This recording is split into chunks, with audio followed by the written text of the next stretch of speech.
yes, yes, yes, yes, yes, yes, yes, yes, yes, yes, yes. Hercules, Hercules, Hercules, Hercules. Hi. Welcome back to the KEMPIRE channel, your number one source for pop culture news and music, entertainment, reality TV, and so much more. This is our Thirsty Thursdays. We have to talk about so much news to talk about, so many things to unpack, so many things to break down. We will also be taking your Thirsty Thursday calls as well. So you have 30 seconds to express your thoughts and opinions on any of the topics that we cover for our Thirsty Thursday. But first, let's like the video, let's share the video, and if you're watching the replay of this, do the same and share your thoughts in the comment section. Hope you guys are having a great Thursday. Let's get into it because I'm already late. Woo, woo, woo, Campfire. Woo, woo, woo, for those that have been waiting. Baby, baby, won't you listen to me? I got that flavor, I know you're dying to feed. I ain't no dancer, just got some hip in my feet. Now throw your hands up. Ooh, you bring the lighter, I got the fuse. You make a fire, I'll add the fuel. Follow my lead, just watch your shoes. Gotta turn the heat up to get this cool.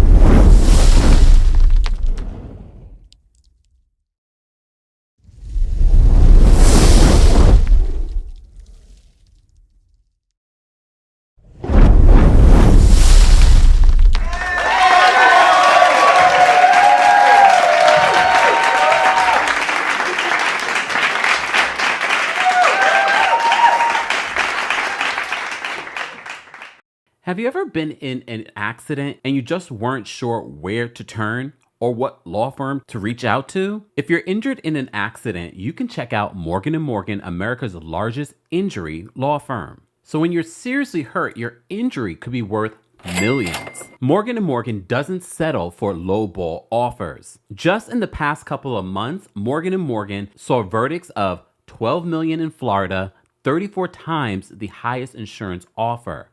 $26 million in Philadelphia, 40 times highest insurance offer. Here in New York City, $6.8 million, 25 times the highest insurance offer. The fee is absolutely free unless you win. If you are in an accident or injured in any way, you should know how to protect your rights. Morgan & Morgan has modernized the injury law process so that you can submit a claim and communicate with your legal team all from a smartphone. And you all know I love easy and convenient. Did you know that you can start your claim with America's largest injury law firm with just one click? It's so easy. You can start your claim with Morgan & Morgan now at forthepeople.com/KEMPIRE. More information will be available on Morgan & Morgan in the description.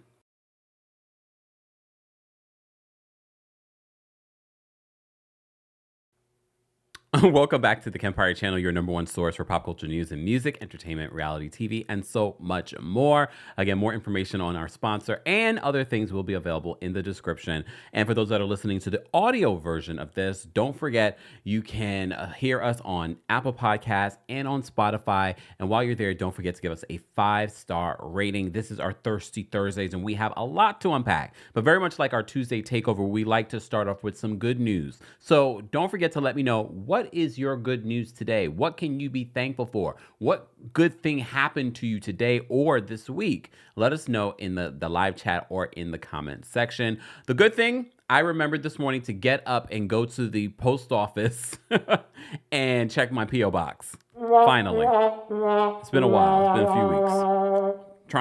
Sometimes I forget. These post office hours really mess me up because by the time I remember, the post office is closed. And when I say by the time I remember, I'm talking like lunchtime. And I'm like, the post office is closed? So, but I finally made it there. And shout out to Sheree. Thank you so much, Sheree, for, first of all, I love my Christmas card. You have a beautiful family. Thank you, thank you, thank you. And all of the gifts. I love gifts. Thank you. Thank you. I love a good, look, I'm getting back into reading and things like that. So this gift was really perfect because first of all, I also love the crystals. Thank you for that. But also, I'm trying to get back into my reading mode. I'm not reading like I used to. I used to read a lot.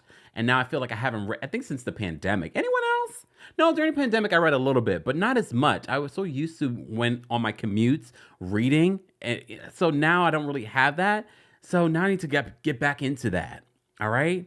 Love to hear this. Tegan says, my colonoscopy came out clear, no polyps. Love that. That's amazing news. And look, that might be a reminder to someone else.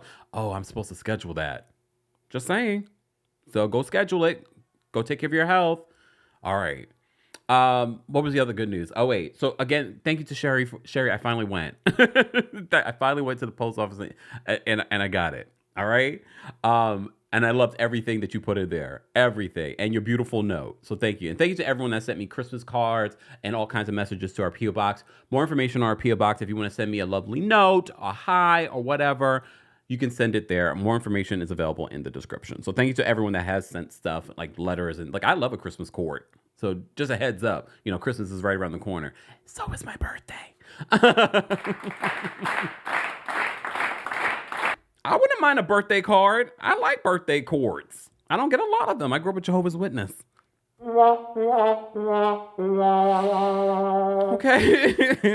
Woo, woo, woo.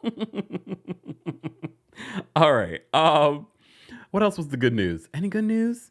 Oh, Mama Allie, I definitely want to highlight this. Mama Allie, welcome back. Mama Allie wasn't here on Tuesday. That's why Tuesday takeover tags took me so long because I had to do them. Mama Allie says, my good news, my tumor hasn't grown as much as we thought. Yay! Look. Lasagna says, wait, Kempire, you're just checking your mail from Christmas? No, because for those that watch me on IG when we went live a few weeks ago, I was still late. I still was late, but a few months ago, I went and I checked and I had a bunch of Christmas cards then. Sheree had sent me something and it was sent back because I didn't go in time. And I just remembered, I was like, oh, I need to go. So luckily I went and Lala says, not Christmas around the corner. It is. I know it's April. Anyways, Paula says, woo, woo, woo to no birthday cards. Okay, fine. All right, y'all, look, I love my community. You don't need to send me a birthday card. I mean, I wouldn't turn it away. Please understand. I don't mind a birthday. Happy birthday, Kempire, in the comments section too. It's not yet. Next month. All right, but happy Taurus season. That's good news. Happy Taurus season. Shout out to anyone celebrating a birthday today or tomorrow. Okay, just in case we miss it because we're not live tomorrow. All right. See, Gigi says the same thing. Gigi says, I miss reading every day too. I need to get back to that. It does something to your brain. It helps your vocabulary. And you know what? Watching this Amanda Seales interview with Shannon Sharp yesterday reminds me reading is fundamental. Look, there were words that she was using. I said, I need to look that word up. And I know it went way over Shannon Sharp's head. No offense, Shannon, but it went over my eyes. So I was like, oh, let me Google what does that word mean. She's smart. We're going to talk more about that. We can't talk about every nitty gritty part of that interview. It's over 3 hours. But let me tell you something. For a 3-hour interview, I was engaged. Hey, Patricia. Patricia says, Kempire, what day is your birthday next month? May 11th. May 11th is my birthday next month. Mama Allie's birthday is May 10th. I remember Mama Allie. Ananda says, or Ananda, probably Ananda, says, today is my birthday. Happy birthday. Happy birthday. If you're part of the replay crew, let me know if it's your birthday as well. Happy birthday. Exactly. Deborah says, May 11th is a national holiday, Kempire. Mine? Look, mine, right? Okay. Philly Joe says, Amanda is the real wordsmith. Let me tell you something. Okay. Ooh. Now Thea says, yeah, Taurus. I'm May 10th. See, we got a couple of May 10ths in the chat, and a couple of May 11ths that I know will follow the channel. So happy birthday to anyone celebrating a birthday today or tomorrow. But you know the difference with Thirsty Thursday versus Tuesday Takeover, which we do every single week as well. The difference is Thirsty Thursday. I also bring you some ratchet news. Okay, some ratchet news or what I like to call, and I've been calling this for years. If you follow my channel and other platforms that I've had, I've always had the what the F news. So this falls under what the F news. Harvey Weinstein's conviction, you know what he's in jail for and what he's been accused of. His conviction has been overturned by the New York Court of Appeals, but now he must face a new trial. The reason why it was overturned, they say it was because the prosecutors allowed testimony from women that had allegations that had nothing to do a part of the case that they were in the middle of. Although that is what the F, I don't think that this man's getting out of jail. There are so many accusations. He's facing jail time in this state. He's facing jail time in California state. He's not getting out of jail, is he? Stay tuned. But now he must face a new trial, which might free him, maybe? Look, I don't know. Well, stay tuned. I just wanted to give you guys an update in regards to that. We're not going to delve too deep into the Harvey Weinstein of it all. Right, Diddy? All right. We'll get back to Diddy in a second. You also may have heard yesterday that President Biden, who's up for re-election in November, banned TikTok. We've been banned TikTok officially. So the CEO of TikTok posted this video to let people know he's not going down without a fight. Okay? He's not going down without a fight. Hi everyone. It's Show here. As you may have heard, Congress passed a bill that the president signed into law that is designed to ban TikTok in the United States. That will take TikTok away from you and 170 million Americans who find community and connection on our platform. Make no mistake, this is a ban. A ban on TikTok and a ban on you and your voice. Politicians may say otherwise, but don't get confused. Many who sponsored the bill admit a TikTok ban is their ultimate goal. It's obviously a disappointing moment, but it does not need to be a defining one. It's actually ironic because the freedom of expression on TikTok reflects the same American values that make the United States a beacon of freedom. TikTok gives everyday Americans a powerful way to be seen and heard, and that's why so many people have made TikTok part of their daily lives. Rest assured, we aren't going anywhere. We are confident and we will keep fighting for your rights in the courts. The facts and the Constitution are on our side, and we expect to prevail again. Our community is filled with people who have found acceptance and compassion, often inspiration and encouragement, increase their awareness and broaden their perspectives, ultimately adding more delight and joy to their lives. Our community is also filled with 7 million business owners who have built their livelihoods on TikTok. While we make our case in court, you'll still be able to enjoy TikTok like you always have. In fact, if you have a story about how TikTok impacts your life, we'll love for you to share it to showcase exactly what we're fighting for. Meanwhile, we will continue to invest and innovate to keep our community vibrant, exciting, and safe. Through our US data security efforts, we have built safeguards that no other peer company has made. We have invested billions of dollars to secure your data and keep our platform free from outside manipulation. I can't say this enough. This extraordinary diverse community is what makes TikTok so special, what makes it matter, and what makes it meaningful. And we'll keep working to ensure you will always have the opportunity, the safety, and the freedom to enjoy all TikTok has to offer. Thank you. So here's the thing. Do I think that TikTok is perfect especially when it comes to safeguarding your information? No. Go read those guidelines, okay? Right, TikTok? Come on. However, the same can be said of Google, the platform that we're streaming on in regards to YouTube, all right? The same can be said of Facebook, another platform that we're streaming on. But a lot of people are wondering, what is the true motivation behind this ban? What political agenda is behind this ban?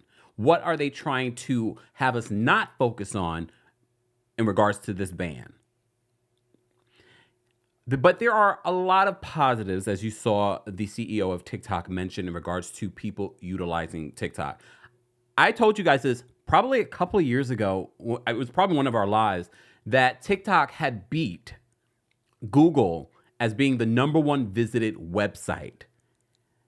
In recent months, since people have been talking about banning TikTok, I've discovered that a lot of people utilize TikTok like their Google, Like if they're looking to learn how to do something, they're going to TikTok. I personally don't use TikTok for that. As you know, I am also a content creator on TikTok. I give credit to TikTok for getting me back out there doing what you love to see me do here on Facebook and on YouTube, but I still create on TikTok. And to be honest with you, I told you guys when I went to BravoCon, a lot of people that came up to me were like, I follow you on TikTok. I follow you on TikTok. Some people said they follow me on YouTube, but a lot of people followed me on TikTok. But this is not about me. Or is it? Look, Brycey says, that's how I found KEMPIRE. It's a huge platform. It's a huge place for people to have a voice in a variety of different ways. Dance. TikTok has allowed other people to be financially independent. People have made their careers. So if this is banned, if this is wiped away, of course, just to emphasize to you, it's not officially a ban. Either it will be banned or the CEO needs to sell it. All right. But the CEO, as you saw, says that he's not selling it. All right. KW says, I use it for trips. All right. Look, Shay, I want to emphasize this. Shay says 170 million Americans are on TikTok. That's literally half of America. Damn, there's 334 million people in the US. That's a big move. It is a big move. It is a big decision, but I think a lot of people are more focused on why is the government so focused on banning TikTok? Is it for the reasons that they're telling us? The other part, I don't know if this is necessarily a smart move for President Biden in an election year. Because let's be real, a large part of the people that are on TikTok, that value TikTok, that utilize TikTok, that are employees, that create their own entrepreneurial businesses from being on TikTok, are also people that vote. Sidebar, Trump wanted to ban TikTok too. I just want to point that out because, I'm fair. Look, we're not taking sides here. I'm fair. So there does seem to be some sort of political agenda when it comes to banning TikTok. I would hate for it to be banned, not only for my own personal reasons, but this is why I always diversify how I do things, okay? And I would encourage other people that create on different platforms to do the same. Because overnight, something like this can disappear. Will it disappear? Look, they've been talking about banning TikTok for a long time. This is the first time that we've seen that we've reached to that point. They have passed it to be banned. All right. Light Bright says, I'm here for the ban. Makes sense to me. Claire says that Biden is sabotaging himself. Brycey says, that's how people got out the vote last election. All right.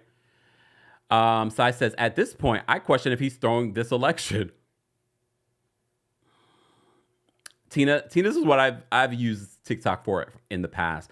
Tina says, I use TikTok for countless recipes and restaurant recommendations. CT says, Biden is counting on people not wanting Trump in office. That's basically his campaign, which is not smart, sir. Not smart at all. But that's part of my What the F news.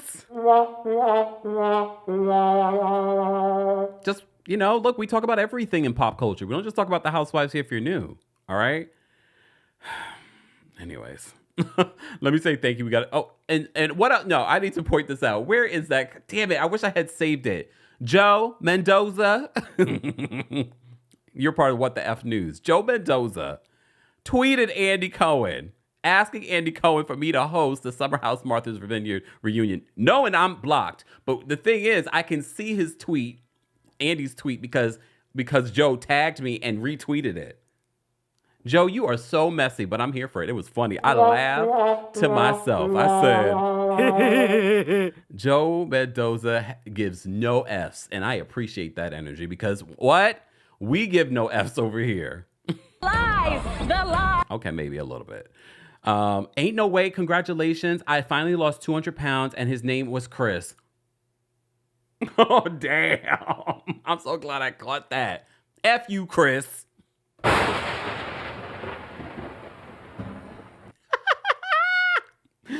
Genesis, thank you so much for the super chat. Genesis says Meta Instagram takes out every new company. They couldn't take out TikTok, so they had the government to ban it. My theory. I believe what you're saying is part of the truth. I think a few companies band together to get rid of TikTok because they've been killing the game, especially when it comes to short form content. We have to keep in mind, you remember these other platforms really did not emphasize or really produce short form content and short form content until TikTok. It forced platforms like YouTube and Instagram to create short form content. And now they're really putting their power and their money behind the short form content. You see on YouTube, a lot of people that create shorts now, a lot of the reason why you're seeing a lot of them build their channels and now they have over 100,000 subscribers is because of their short form content and because YouTube put a lot of focus on that. That YouTube, which is owned by Google, of course, they're threatened by TikTok. Well, YouTube, y'all could just do better with your ad revenue. I mean, that's the one place I have to say TikTok lacks in regards to how much you're able to make off of TikTok. But people have been making money. Now they've launched on TikTok these TikTok shops, and a lot of people have their TikTok shops. But I've also seen entrepreneurs that have launched businesses. This will greatly affect these entrepreneurs. So I'm more concerned for people that have launched their businesses off of TikTok, and now they won't have that platform to promote their businesses. I say all that to say thank you, Stacy, for the super chat. We appreciate your support. Guys, you can also support the channel just by liking the video. Ooh, Heaven Sent says, the Risa Tisa set the bar. Risa Tisa became famous off of TikTok. We knew of her who the F did I get married because of TikTok. Got her signed and everything. Hey, DC Diva. DC Diva says, we have to be very mindful when foreign countries are collecting data about us like TikTok does. The information is brokered and sold. There's a lot of national security issues involved here. So that is the conversation being had in the government. This is what they're accusing TikTok of. But we should also keep in mind, Google does the same. Okay? And yeah, just because it's an American company doesn't mean anything. Just saying. But we can continue to have this conversation in the live chat. All right. Thank you, Stacey, again for the super chat. Samara, thank you for the super sticker.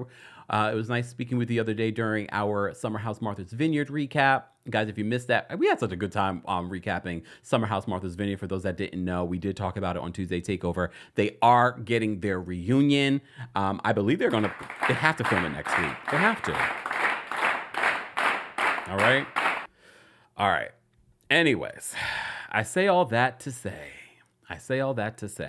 let's move on because we have so much more to talk about during our Thirsty Thursdays. We can continue our debates in the comments section and in the live chat. So before we get into some news, let's talk about Vanderpump Rules.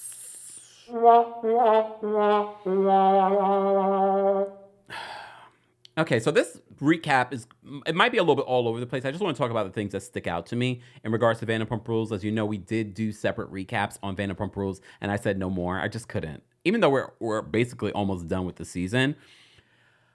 So let's first start with James Kennedy and his fake tears. James Kennedy and his Lucy Juicy Apple Coochie storyline in regards to Hippie and Graham Cracker.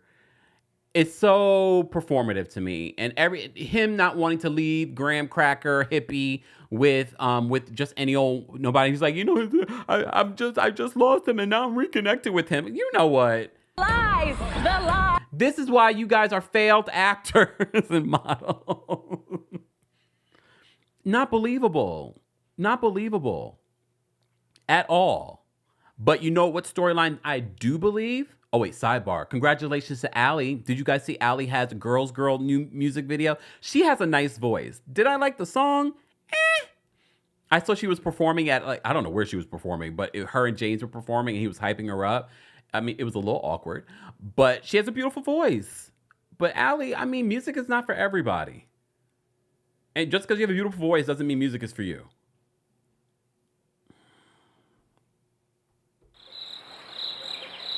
What? It's me. Hi. I'm the problem, it's me. Okay. I still don't think Allie likes that man. We've talked about it this season. Just randomly look at some scenes where she's with James. It feels like she's just detests him. All right? But all right.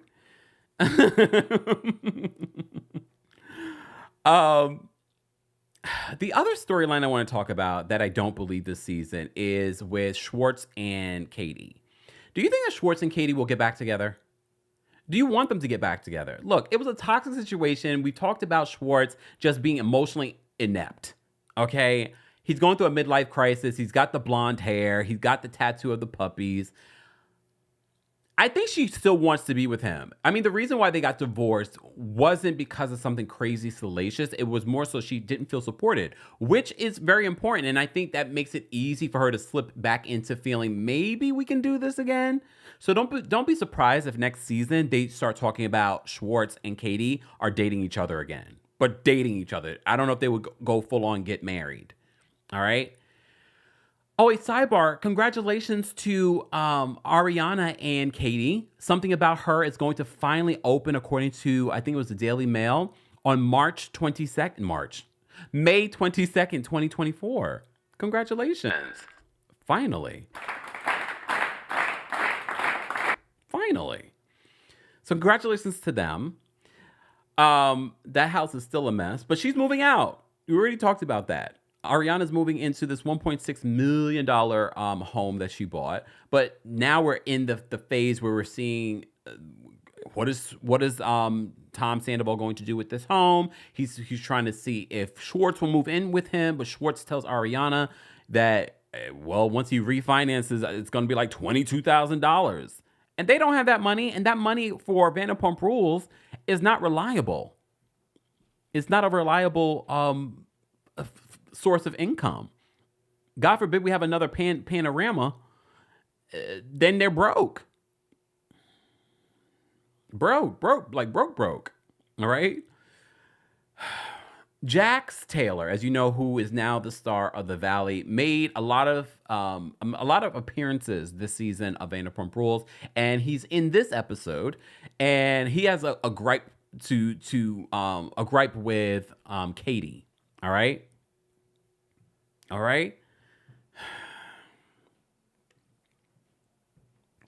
Just saying. So Katie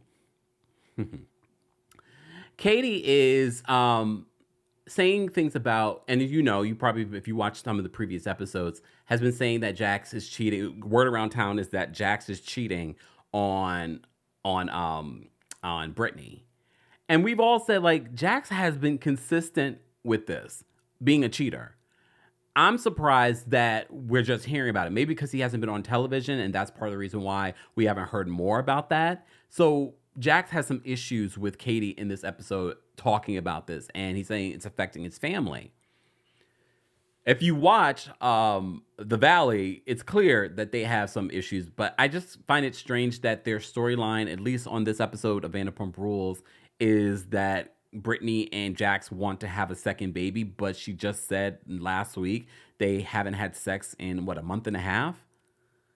And I asked you guys, I said, is that too long if you're a married couple with a kid? Some of you said no, and some of you also said, I mean, she may haven't had sex in a month and a half, but he has.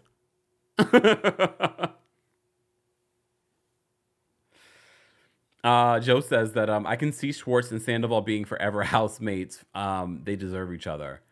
I can see that too. I don't know if that's normal, but I can see that too. Sassy says Brittany already cheated on Jax with Jonathan. She's good.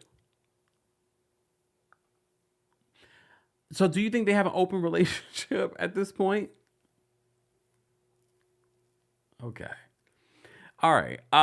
What else happened in this episode of Vanderpump Rules that I want to talk about? All right. So we know that Schwartz is going through a midlife crisis, changed his hair to blonde. He got the tattoos of the puppies. He has this conversation with Katie in this episode about them dating the same girl. Then they text the same girl to see who she texts back first. I believe that's a storyline. I never believed that was a real thing. And this scene solidified for me that wasn't a real thing. It was really just for a storyline. I don't believe that it was a real anything. The other storyline, as I mentioned to you before, Jax is all throughout this episode. The other storyline, if you remember, if you follow Vanderpump Rules, that Jax had some interesting things to say about Lisa Vanderpump, only for him to be hosting. He's hosting a brunch with James Kennedy at Sir, her restaurant. And then she's like, how did this slip through the cracks? You're telling me that she had no idea that Jax was hosting this event at her restaurant? I don't believe that, Lisa Vanderpump. I believe this was a scene. I do believe what he said in that interview is what he said. But I believe they probably had already settled this a long time ago. And look, Lisa Vanderpump understands what needs to be done for a reality television show. She's okay with using this as a storyline. But she has the conversation. She's like, okay, why did you say those things? And they move on so very quickly. Again, it's a reality television show. Am I surprised that they've moved on so quickly? No. But did I believe that it was really anything? No. Do I believe that Lisa Vanderpump likes any of these people? Maybe Sheena. That might be the only person that she likes on this cast. But speaking of Lisa Vanderpump, before we continue talking about Vanderpump Rules, I do want to talk about Lisa Vanderpump did an interview defending Andy Cohen. Did you see it? And it made me think of how she's been defending Tom Sandoval. Well, you'll let me know what you think. Take a look at this. Am I on his side, damn right I'm on his side. Yeah. He's like, no. And it's strange that a lot of these allegations seem to come from people that are no longer working for Bravo. So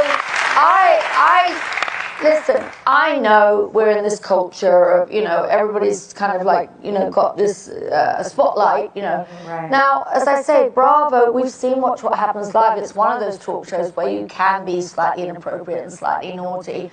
But when it comes to drug allegations, 1,000% I would know, and no way does it ever happen. No. 1,000% you would know. Girl, first of all, you do not run Watch What Happens Live or the network. So how would you know? That's where she lost me. 1,000% I would know. 1,000% I would know. You don't produce that show. She's talking about the allegations that Leah McSweeney brought against Andy Cohen in her lawsuit, accusing him of doing the booger sugar candy stuff, the nose candy, with housewives, and giving preferential treatment to housewives that would do stuff like that with him.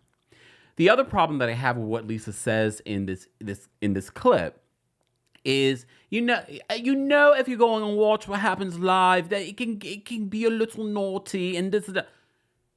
Girl, this is where we have to get out of the sense of, yes, it's entertainment.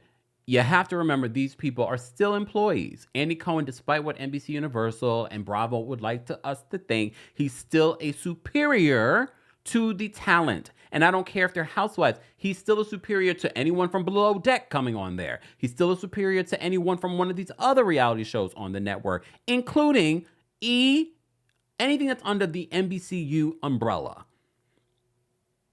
Do I believe 100% Leah McSweeney? No. Do I believe that Andy Cohen has been inappropriate? Well, he's admitted. He admitted that with the Brandy Glanville situation. Was it appropriate? No. But watching this clip of Lisa Vanderpump defend Andy Cohen, fine. However, when I watch Lisa Vanderpump defend Tom Sandoval, and people have been critical of Lisa Vanderpump over the years for always defending the men and never seeing it for the women.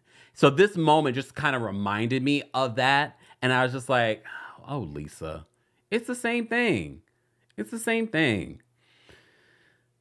Amar says, KEMPIRE doing Lisa sending me. I'm working on my English accent for when I come back to London. I don't know. You guys, you weigh in. All right. Let me get back to Vanderpump Rules. And the other real scene that I really enjoyed was the conversation between Sheena and Brock about, because her storyline this season has been her not wanting to leave her daughter Summer with just anybody. And Brock wants to be able to go out and enjoy his time with his wife. He gets emotional because if you don't know Brock's storyline, he has 2 kids in Australia, right? That he doesn't see. All right. They flash back to that to remind us. So he gets emotional when she talked about that because this is his chance, Sheena says, to kind of make up for what he lost with his other kids. All right. So he gets really emotional. I'm like, oh, Brock. All right. Brock is working overtime because now he's a full-time cast member, so he's getting a paycheck along with Sheena. Because so many people said that Brock, wasn't working. She is they talk about this in the episode. She's the main breadwinner for the family. So that puts a lot of pressure on her. Look, I mean, I thought it was a powerful conversation because I think there are women that can relate to what Sheena's going through. No matter how you feel about Sheena, if you take Sheena out of the equation, if you just look at the skeleton of what they're talking about, I think it's very relatable. Okay, and it's not an easy solvable situation either.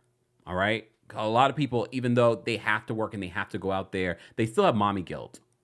So I think her storyline is very, very, very, very relatable. All right. What else did I want to mention in regards to Vanderpump Rules? Oh, of course, more Sheena. Look, more Sheena. Was there anything else that I want? We do get a scene with Ariana and her boyfriend. We're going to see Ariana's boyfriend next week, and he does not see it for Sandoval. Understandably, I didn't expect him to. Okay. Lala still on her pregnancy journey. I can see Lala and Sheena moving over to the Valley next season. And honestly, I watched the Valley. I'm like, I'm in. I caught up last week and we talked about it during our Thirsty Thursday last week. I'm in. It's far better than Vanderpump Rules this season. And to me, it makes the complete sense. It's what they had hoped Vanderpump Rules would do, would be that people would grow and change and mature. Those folks haven't. I'm not saying the Valley is 100% mature either. Okay, Jesse. But I can see Lala and Sheena moving over there and being just fine and blending in. And I kind of want to see it. Who else can move over there? That's it, right? But who do you want? I definitely want them to do a revamp of the cast for next season of Vanderpump Rules. And you can still see some of those folks that you know and love that might be fired from Vanderpump Rules. You'll still love and see them on the Valley. I already think that Lala and Sheena should go there. Schwartz can kind of hop on by because, they're still friends with Jax and things like that. We see them a little crossover already on the Valley. But I like the Valley. Well, let's move on into the Valley and talk about what's going on in the Valley. All right. So this episode was a mess, but the biggest storyline, look, Michelle and Jesse's relationship clearly was already on the brink of hell. On the brink of hell before they got on this show. And I know by now, if you follow all the news and things that are going on offline, Michelle may have had a boyfriend before. She might have a new boyfriend right now, which is fine because they are on their way to a divorce. But I also don't think that Jesse is innocent. Jesse, I will ask you guys this, and I probably asked you this last week. Who do you think is worse, Jax or Jesse? I don't know if we're just desensitized to Jax because we've known Jax a lot longer, so we have a new person to kind of get used to. But Jesse doesn't seem like he's an easy person to get along with either. He doesn't seem like an easy person to get along with. Does it make it right that Michelle's cheating on him? No. But do you think Jesse cheated on her? Well, maybe. Sidebar, Janet? Janet and, what is his name? Jason? What's his name? It starts with a J too. Her husband. I just remembered his name, now I forgot it. She's a mess too. Kristen is being Kristen. Kristen has not changed. Kristen trying to pretend like she's saying things off camera and that she's not mic'd. Girl. She knows what she's doing. She came to be the force multiplier, as Carlos likes to say. She is definitely the force multiplier on this show. She has all the tea. She wants to make it seem like she doesn't want to mention it. She wants to protect people, but she's saying it on camera. She's telling other people. Jax too. Jax is not innocent. You saw that conversation with Jasmine. You saw that conversation. He knew what he was doing, what he was saying on camera. Guys, if you had to rate the latest episode of The Valley, how would you rate it? How would you rate it? I did like the scene. Look, I do love. Oh damn, I can't remember his name. He has all the kids with the former Miss USA. I like their relationship. At least we have one. No, we have two solid relationships on this cast. At least two solid relationships. As you also know, Jax and Brittany are going through their situation right now. All right.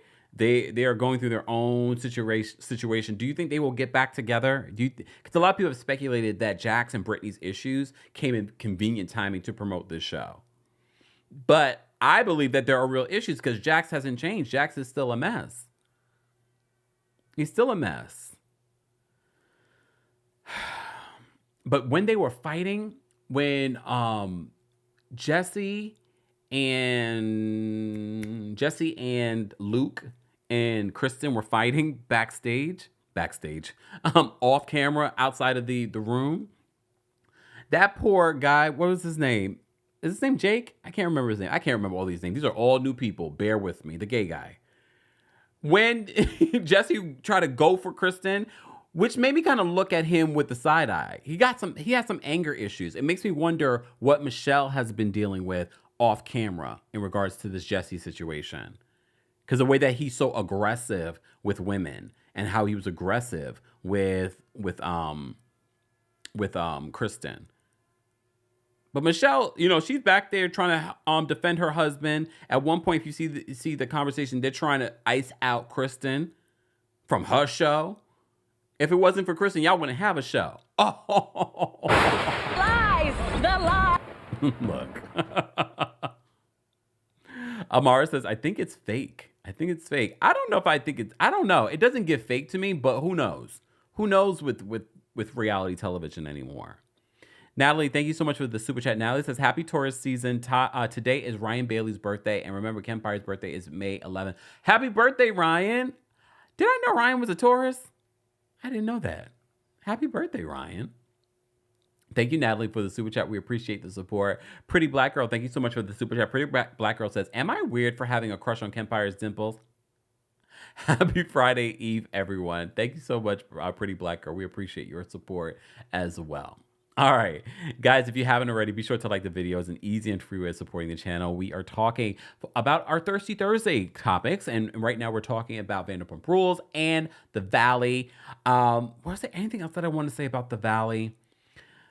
I mean, Jax's story this week's episode, he's building up his own bar. As you know, he's learned a lot. He was a bartender. He doesn't want to make the same mistakes as, Schwartz and Sandy or Tom. Brittany comes in to give her input because she feels like she hasn't been able to give input. All right. At one point, all the guys come together. At least, Jesse, who else was there? I don't remember. I remember Jesse was there.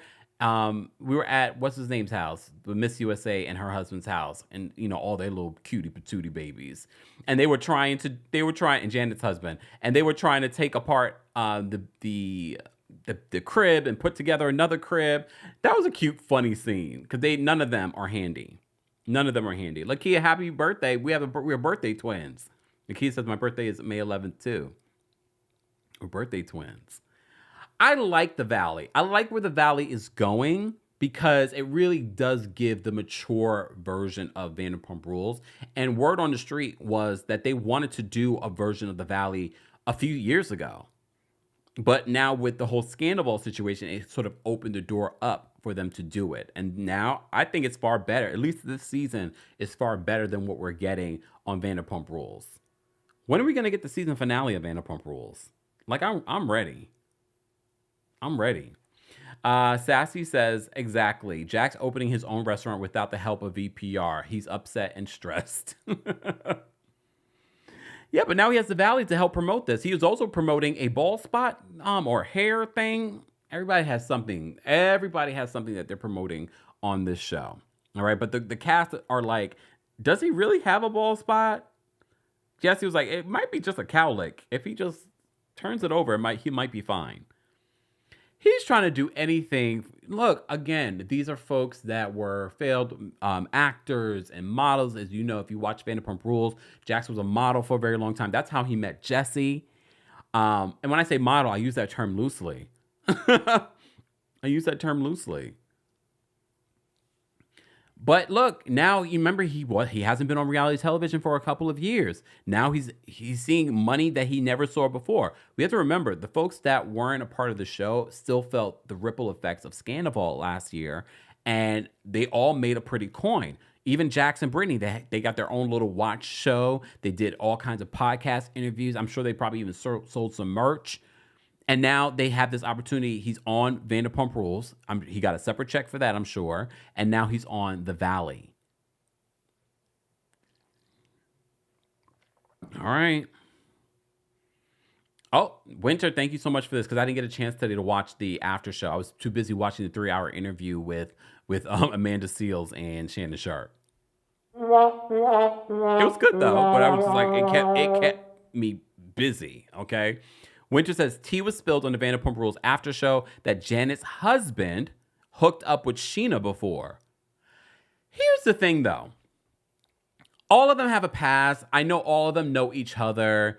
Hooked up could be, especially in the hetero world, could be just, oh, they kissed. I don't know if they had a full on, relationship or even sex. I mean, he's a good looking guy though. Good for her. But now he seems like the most decent guy along with the other guy. I'll learn your name eventually, sir. The one with the twins. I will learn his name eventually. Unfortunately, the reason why I don't know your name is because you're not so problematic. Him and Janet's husband, Jason, all right, are normal. They level out this cast of fools. Even Luke. I know Luke is always fighting, but he's always defending Kristen, who's always getting into stuff. And Kristen, I do agree with the group that you just really try to be like, oh my God, he's abusive. He smashed his hand on the table. Mind you, the entire time Jesse was at this dinner, he was being very quiet. And Michelle was just like, why are you being so quiet? He says that he found out right before this in therapy that his wife wants a divorce. And that he's losing his wife. Well, what did you do? I don't think Jesse's innocent. Do I think Michelle's innocent? No. It takes two in a relationship, period. However, what we've seen of Jesse, he doesn't seem like the most lovely person. Thank you, sure, sir. I probably will need you to remind me next week. Danny. I'm sorry, Danny. But it's a good thing I don't remember your name, though. I like you, though. I like him and his wife's, his wife, Miss USA, former Miss USA. I like them because we need a balance. Not everyone on this cast of The Valley can be a mess. We need a balance, and they provide the balance. Even though Janet is one to watch, Janet is interesting in her own right. All right. CM says, I don't think Kristen is lying. I don't think Kristen is lying either about what she's found out. I just don't love the performative behavior that Kristen tries to make it seem like she's trying to protect people. Kristen's not trying to protect anyone but herself. She is a pot stirrer, okay? So her trying to make it seem like she doesn't want to say anything on camera. She doesn't want to reveal this. She doesn't want to say this. She's trying to protect people. That's BS. That is 100% BS. She knows exactly what she's doing. She's been on reality television for years. She knows what she's doing. All right. She knows that she's mic'd. It's very performative. But it looks like they want to ice her out. Specifically, Jesse and Michelle want to ice out Kristen from this show. I don't know if that can happen. Foxy says, Janet is such a sneaky link. Pregnant and all. She is just... she's one to watch. She's okay with icing out Kristen. She's like, she's not invited to any of my things. Whew. Didi says that Kristen knows the assignment. Sassy says, I know your face, but I don't remember your name. Me too. That's how I feel. That's how I feel about some of these folks. But I'm learning. Remember, I just really did like a full watch last week of The Valley, and now I'm in. I'm more in than Vanderpump Rules, but I watched Vanderpump Rules just to finish it out for the season. No promises next season. I will be recapping it for our Thirsty Thursday. But if you're just joining us, guys, we don't just talk about Vanderpump Rules in The Valley here. We talk about everything. And we have a few hot topics that I want to get into. But since we're talking about reality television, let's talk about Sonja Morgan, formerly of the Real Housewives of New York. Well, Sonja looks like she's putting up her townhome that was made famous on the reality show up for auction. Oh, let me put that up here. Where is my Sonja picture? Oh, Sonyorita.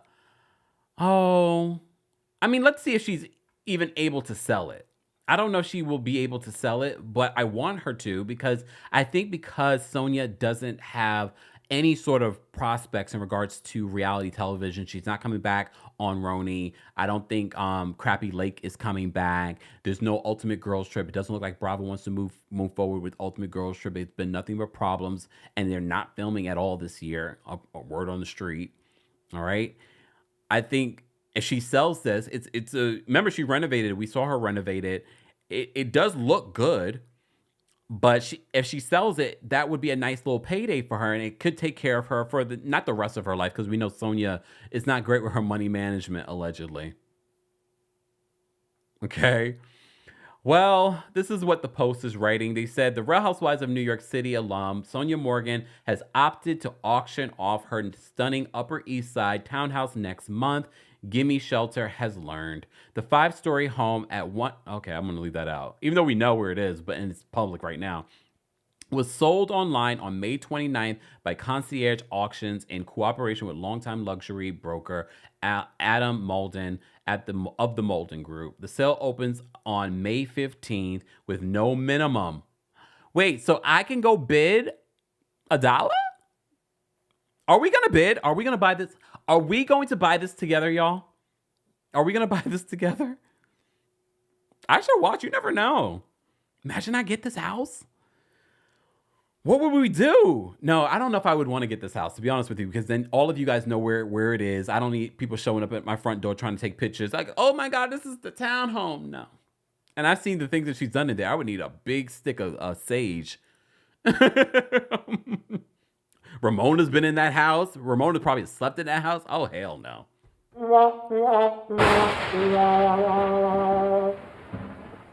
Okay. So they said the sale opens on May 15 with no minimum. All right. Bidding bids are expected to range well, maybe not, y'all. Expected to range between $1.75 million to $3.75 million, according to Paulina Kimball, Vice President of Business Development at Concierge Auctions. It's a beautiful home, and based on the renovations that she did, it still has been kept well. What Sonja has been doing since doing this renovation has been renting it out.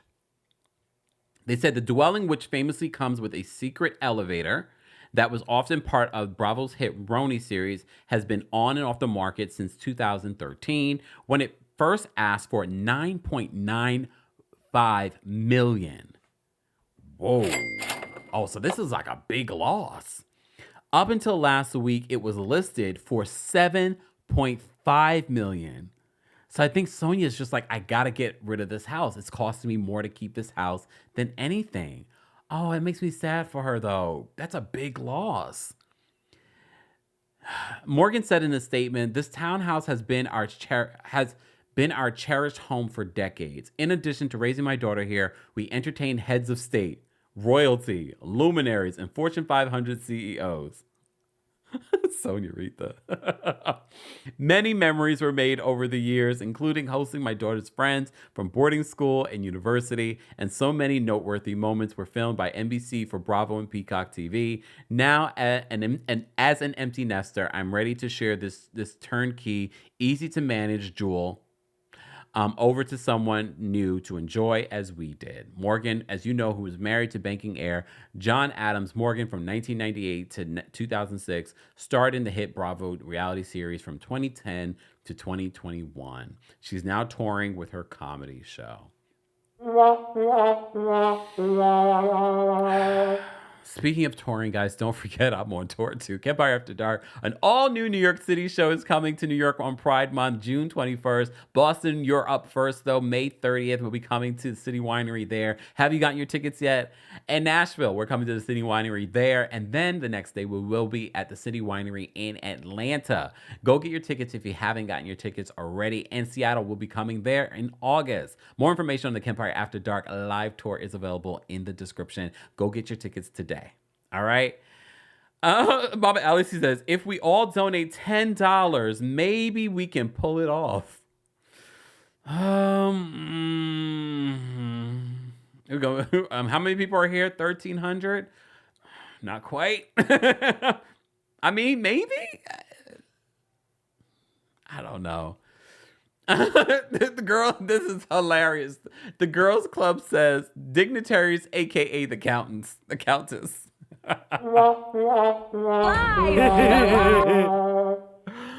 Julie says, why isn't she renting it? I think she did do the renting thing. Look, renting is not for everyone. It's a lot of work. It's a lot of maintenance. People that rent don't necessarily treat your home the way that you would treat your home. It's also, it's been on and off as a rental. So some of the people that are renting this, they'll rent it for a time and then they're gone. And then she has to find someone new. All right. Poor thing. Oh, Candiace, you're coming my wedding week in Atlanta. Well, congratulations. You want to skip? I'm going to do the J-Lo. You're going to come to our event instead of your wedding? What she did to that man. Did you see? We talked about the J-Lo thing. All right. Oh, my gosh. Anyways, let's move on. Sorry, Sonia. Hopefully you will get what at the higher point of what you want to get in regards to that. Okay? Hopefully you'll get that. All right. Let's move on. Oh, sidebar. Some tea. A little bit of an update. If you follow me on Twitter, then you saw this first. I posted yesterday on Twitter that it seems as if the Real Housewives of Atlanta reboot also got a little bit of a reboot behind the scenes. No, they didn't change their production company. However, Eric Fuller, you know, the showrunner for Real Housewives of Potomac and the Real Housewives of Atlanta showrunner, apparently is not the showrunner for this new season of Atlanta. Word on the street, yes, he's been working with Shed Media here in New York City with RHONY. All right. I also just heard that, for those that have been wondering, oh, we don't need him as a showrunner for our RHOP. I heard he won't be, allegedly. So for those that have been asking for some changes behind the scenes, well, that might be one. So some big changes are coming over to the Real Housewives of Atlanta. All right. Sidebar. Real Housewives of Dubai, as you know, their new season will be premiering on June 5th, I believe it is. Like June something, right? I can't remember. It might be June 5th. I can't remember. It's in June. But I see a lot of people already, as you already know, there are a battle between Lesa Milan and Chanel Ayan on social media and during the season. And it seems as if the Bravo universe, not us, because we don't do that. We're team us all day, every day. But it seems as if people are already picking sides on a fight they have no idea about. How are we picking a side and we haven't seen the season play out? How do we know? So, but again, this is something that happens on social media. People are picking sides when they have a bit of information. A bit. But you may have noticed, I think it was on the Queens of Bravo that posted that Chanel and Lesa unfollowed each other, only for Chanel to comment under that post and says, well, it looks like I was blocked. So I guess when someone blocks you, it automatically unfollows them from you following them. Look, I don't know the Instagram rules and how that works. Why was Chanel blocked by Lesa? Well, I guess we'll have to wait and see during the new season of the Real Housewives of Dubai. Dubai sources, I need some information. Get in my DMs. We shall see. We shall see. But I wanted to mention this because I've seen sort of the uproar on social media right before the live in regards to the beef that's happening between Lesa and Chanel. And I'm like, how are we picking a side and we don't even know what happened? We don't even know what happened. Joe says, I am team Sergio's abs all day, every day. Well, you will be happy this season then. Okay.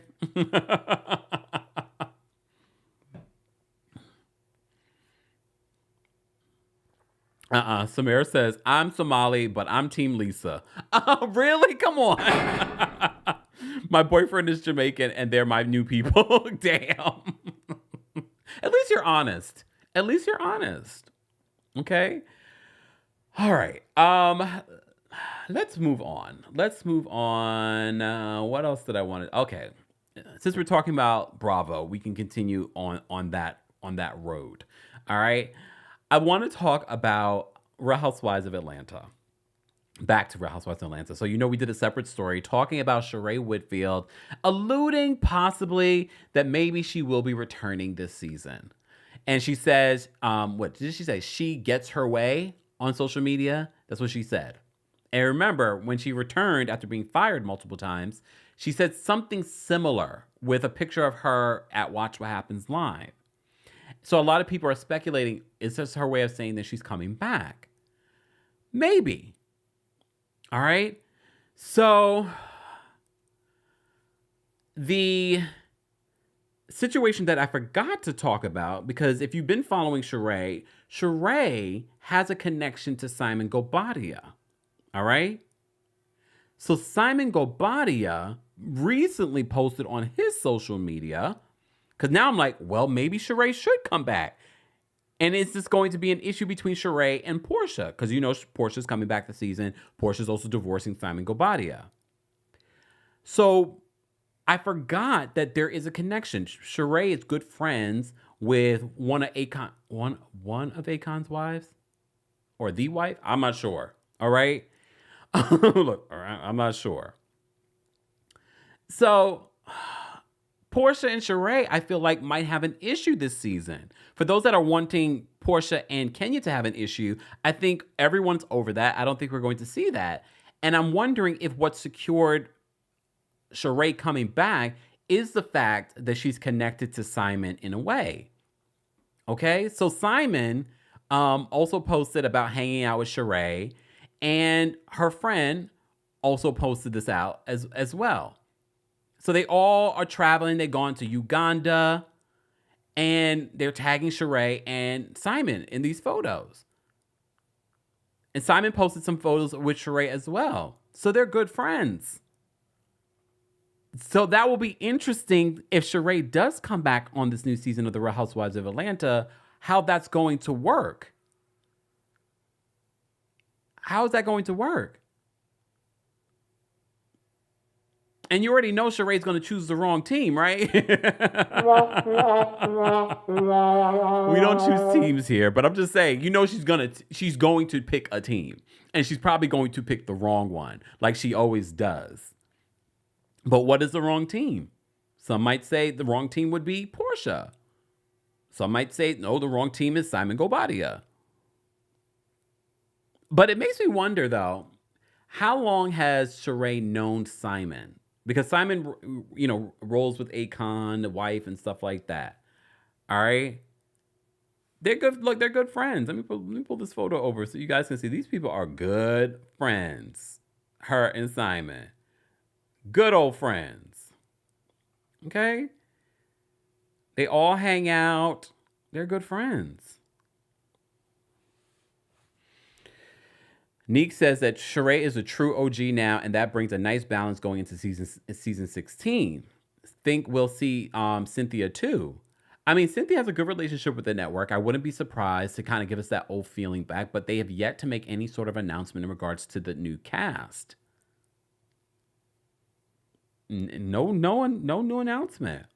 But as you know, Simon and Porsha have been going back and forth in the court system regarding their divorce. The last thing that we reported to you guys on was that we found out that Porsha apparently, allegedly, according to her baby's father, her ex-fiance, Dennis McKinley, and Fallon, they were hanging out, and Dennis revealed to Fallon, well, Porsha and Simon they were sleeping together for like a year while you guys were still were married.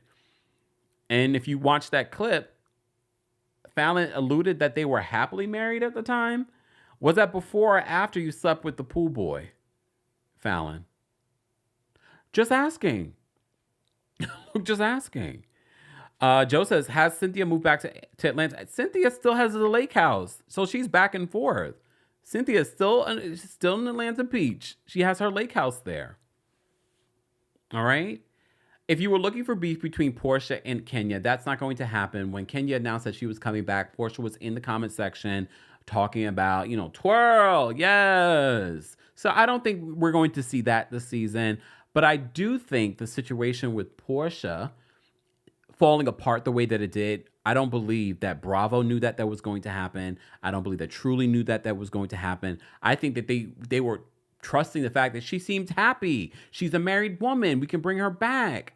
And I think they do want to make sure that the majority of the women that they're bringing to season 16 are actually housewives and married. So I think they were blindsided by this whole Porsha mess. And now we have Simon in the court system asking Truly Original for, all kinds. They want access to the contracts. They want all of this information. They don't want this trouble. They're already trying to figure out their cast. And you remember just a few seasons ago, they were having a problem casting in Atlanta. And I know what you're thinking. Why would they have a problem casting people in Atlanta? Because maybe too many people? Look, too many people want to be on reality television, so it gives fake, gives phony, gives not what they want for a reality television.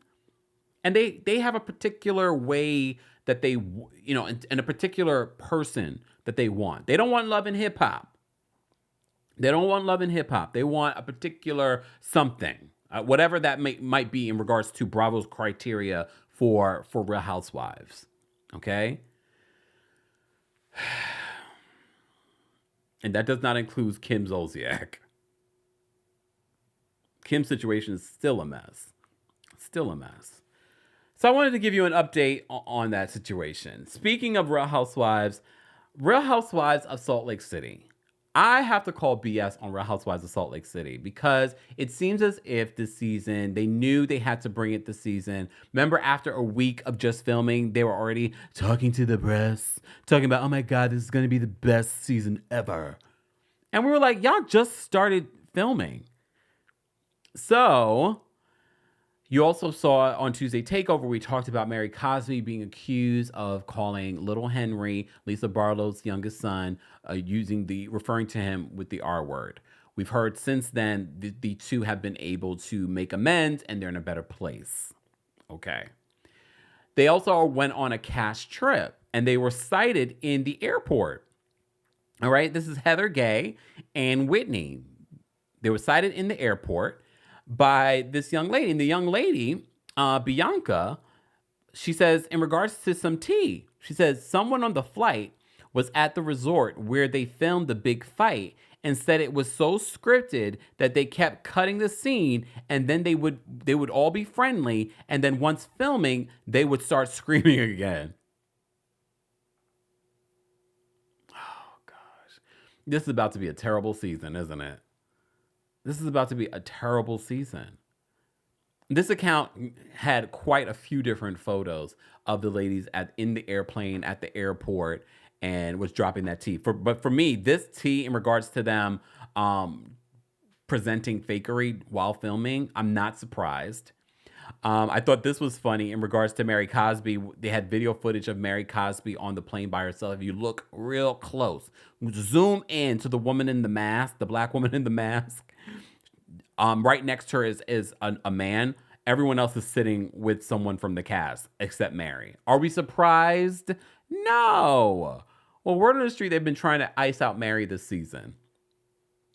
Well, we will have to wait and see. There's a lot of information that comes out during filming, and we already know that story that was sent to Page 6 had to be leaked by a housewife. Come on now. How would we even know that? How would we even know that? So we will have to wait and see what Real Housewives of Salt Lake City is giving this season. I mean, look, the season before this last season was pretty horrific. I'm not sold on any of these women bringing it this season, but maybe the fact that they're able to leave the country now that inmate Shaw is away. We shall see. Look, we shall see. Guys, if you're just joining us, this is our Thirsty Thursday. If you're part of the replay crew, be sure to like the video, be sure to subscribe, and share your thoughts on anything that you want to share your thoughts on in regards to what we're covering. And also shout out to our friends over at Rose Forever, guys. Mother's Day is right around the corner. So why not get yourself or something for your mother or your motherly figure, your aunt, your grandmother, your godmother, something that will last at least a year. They have all kinds of bouquets. And of course, we have brought you a special on discount. KEMPIRE 40 for $40 off of your purchase, and KEMPIRE for free worldwide shipping. So use both discount codes in order for you to get both discounts. All right. More information on Rose Forever will be available in the description, and for those that are listening as well, go get you something. All right. It's right around the corner, and even if you order today, those roses will still be fresh and last for Mother's Day and beyond. All right. Hey, AB. AB says, KEMPIRE love you from Saudi Arabia. Hey, Saudi Arabia. Let me say thank you. We had a couple of super chats. Julie, thank you for the super chat. Replay crew, hydroplane racing season starting May 17th weekend, and we have 3 boats launched off of our dock on the Niagara River. Have a great live. Thank you so much, Julie. That sounds like fun. Nicole, thank you for the super chat. Nicole says Shannon Sharp did a horrible job interviewing. He does not have the range for her intelligence. Also, people shouldn't speak on autism when they know nothing. Who are we talking about when you say people speaking on autism? Who's speaking on autism? Because I know Amanda opened up about her diagnosis with autism. Are we talking about people online? Are we talking about Shannon? But yeah. Keela, thank you so much for the super chat. Keela says, just flew into Salt Lake en route to Seattle. Mary was the only black woman on the flight for sure. Not surprised she was sitting alone.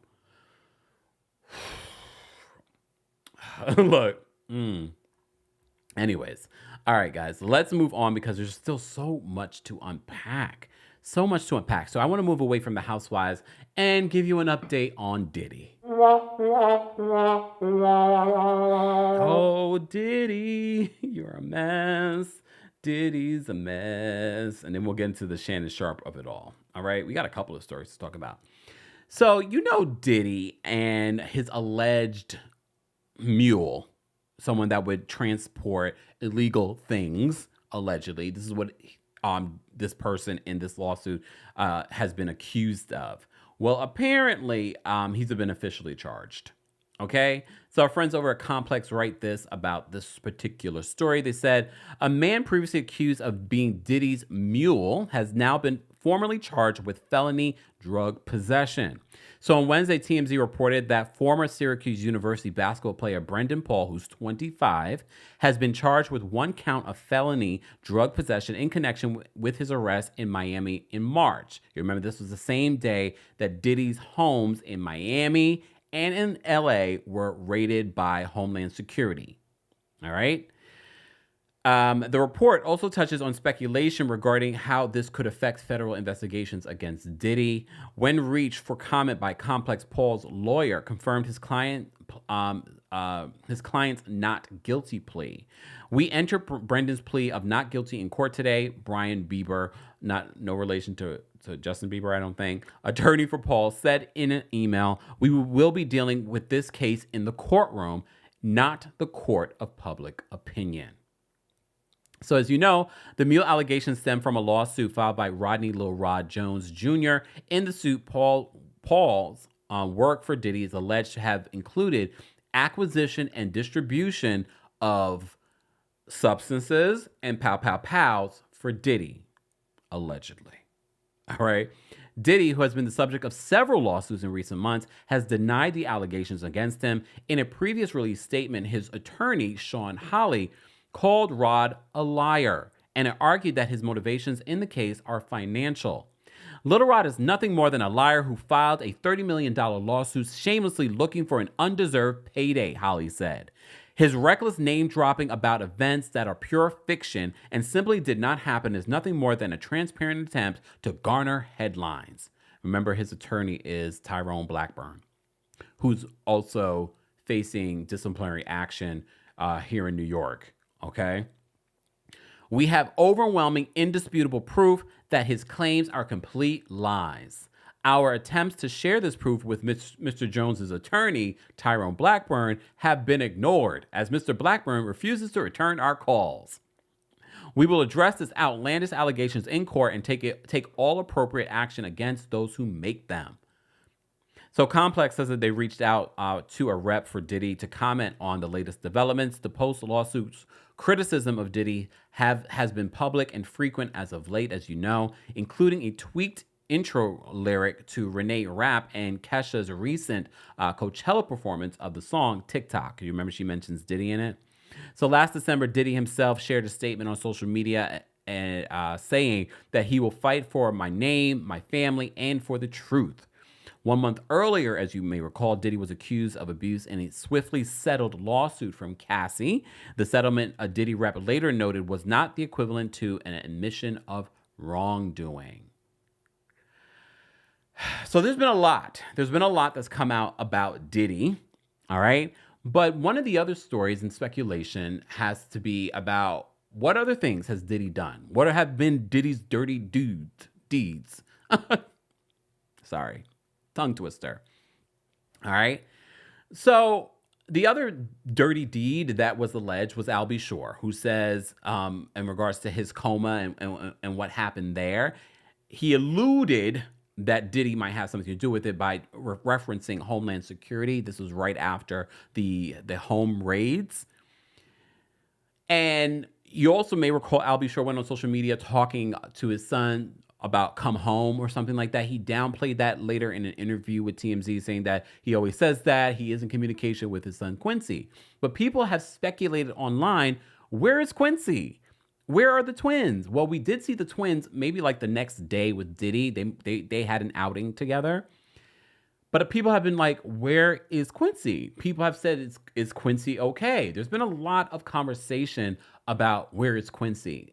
More so, and mind you, I don't follow Quincy on social media, so I did have a thought like, where is Quincy? Randomly, like, things will come to me, or I'll randomly see it on Instagram, and I'm like, all right, he's good, but I hadn't seen anything until yesterday. Until yesterday, we saw an update in regards to where Quincy is, and we got it from Quincy himself because someone asked him the question, and he reposted it on his Instagram story saying this. All right, here we go with this question. Y'all just kidding at this point, I know, but why is it still a question? Why am I missing? Where have I gone? Did the Amber Alert go off? Did y'all phone do the...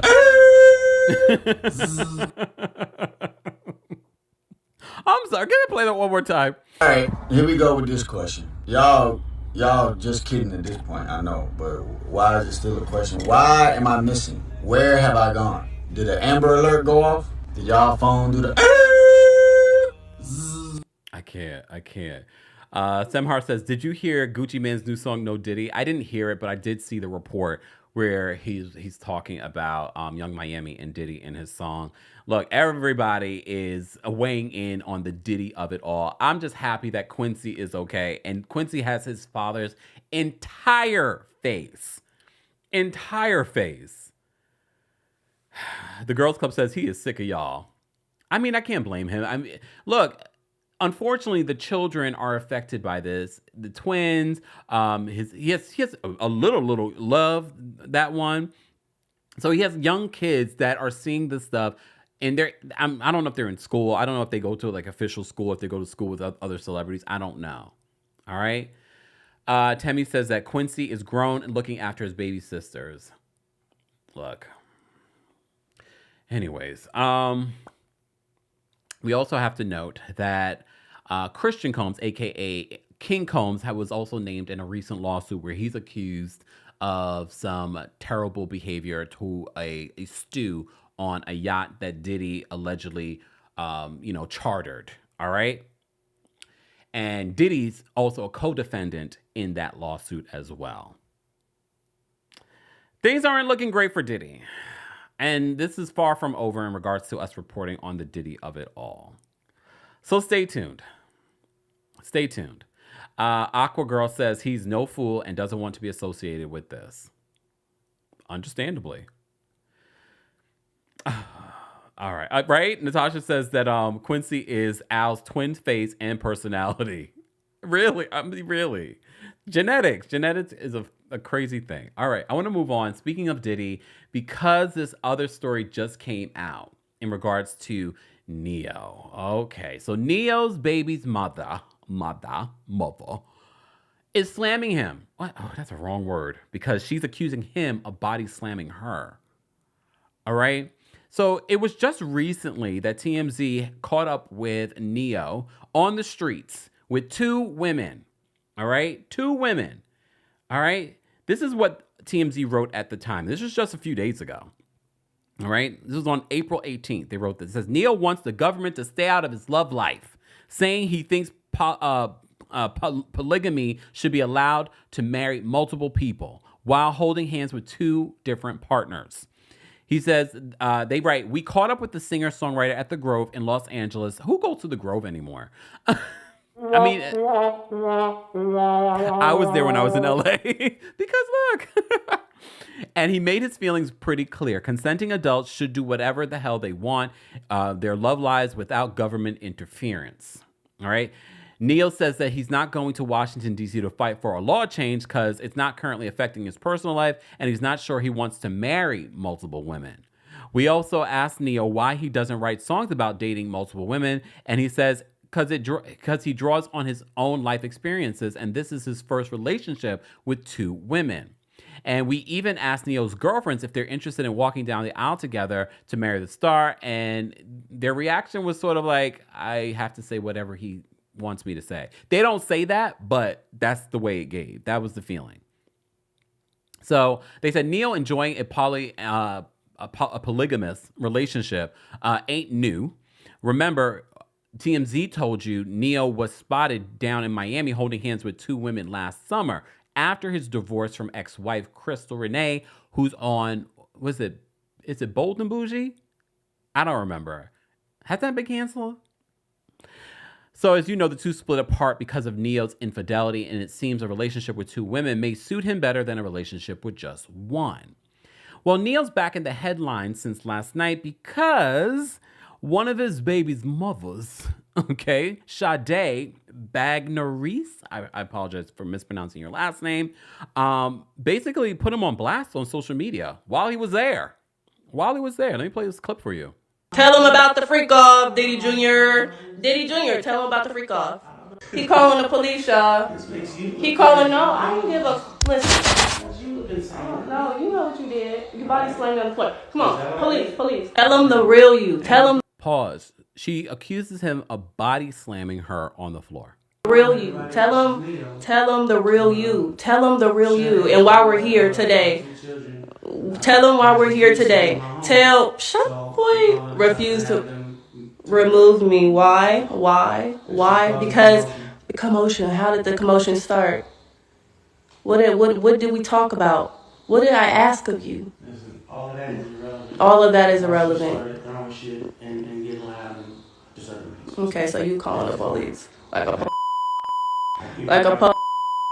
y'all, guess what? Over what? Because he want hoes over the house while his kids is here. While you like to have hoes, drugs, and weed, alcohol, mushrooms, and prostitutes in the house while his kids are here. Everyone has asked him to stop, but he will not listen to nobody. This is what's going on. This is the tea. While the is in the house, I asked him not to bring the in the house. I even came over here to help him with these kids because he won't watch these kids. Tell him about the freak off, Diddy Jr. Diddy Jr., tell him about the freak off.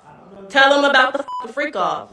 Tell them the truth. Tell these people the truth. Oh, NeYo, put your hat back on. I'm sorry. Focus on you don't give a fuck about none of these kids. Do y'all see a fucking picture in his house of a fucking kid? He don't care about these kids. All he care about is doing drugs, drinking alcohol, fucking these hoes. That's what you care about. So let's go.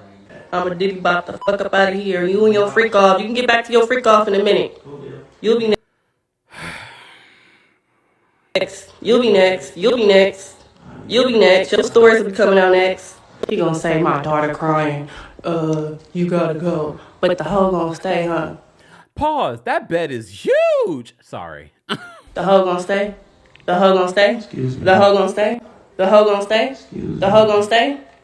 Come on now. The hoe gonna stay? You doing a lot. Huh? Excuse me. Why can't you just be at home with your kids? Why can't you just get out? Why you just can't be at home with the kids? Excuse me. Why you can't be at home with the kids? Is that hard for you to lay in the bed and lay down with your kids? No, I've done it before. No, you don't do it. That's the problem. That's why I'm here, and you know that. And you know that. And you know that, though. And you know that. And you know that. I'm on that. Shut up. Shut up. Shut your up. Man, shut your up. Shut your up. Take care of your kids and shut the bitch. Shut the fuck up. Mr. Clean. Please stop playing with me before I slap the shit out of you. Pause. For those that are wondering, I believe, I'm under the impression this woman, Sade, is the same woman that he had a kid with while he was still married to the other woman, Crystal Renee. And I know you guys don't feel sorry for Crystal because a lot of you also believe that Crystal's relationship with NeYo overlapped with his previous relationship. All right. Do I feel sorry for NeYo? No. If anything, NeYo probably has moved in the right direction now that he's open and honest with, I can't be faithful. So now he's having multiple relationships with the same person at the same time. But I did not mean to wake up to this story. NeYo has a bunch of kids. A bunch of kids. Do better, sir. Do better. Figure this out. Figure this out. Speaking of figuring this out, oh my goodness, we have some breaking news. We have some breaking news in regards to the Jeannie, Mai, and Jeezy story. All right. So Jeannie, Mai, and Jeezy, as you know, they've been having a contentious divorce for months now. We just gave you an update in regards to the Jeannie, Mai situation. So this is what the Shade Room is reporting on, and they have exclusive details in regards to this story. So they said that court documents reveal that DV and child neglect claims are being brought against Jeezy from Jeannie Mai. So they said recent court filings have revealed more information about Jeannie Mai and her estranged husband, Jeezy, in their divorce. They said court documents obtained by the Shade Room detailed a history of DV and child neglect, allegedly at the hands of Jeezy.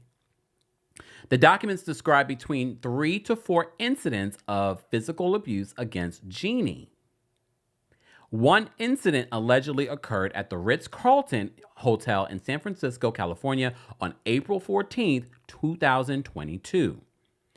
Jeezy allegedly choked Jeannie from behind as she was ascending the stairs. He then pushed her down the steps per the paperwork. They said the incident caught the attention of the hotel security guard stationed in the lobby.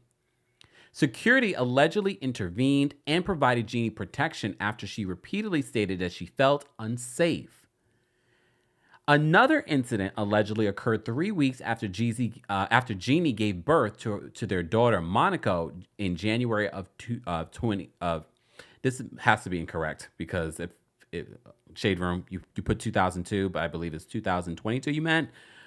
They said reports state that during a conversation inside a parked car on January 18th of 2022 in Miami, records showed that Jeezy requested the driver step outside the vehicle and he began to berate Jeannie.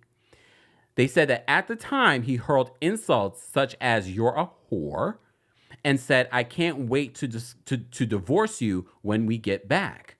Jeannie was held against her will inside the vehicle, allegedly.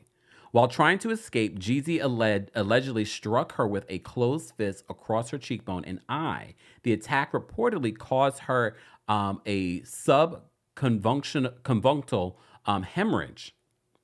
Following the incident later that week, the estranged couple contacted their pastor and therapist for counseling regarding the ongoing DV.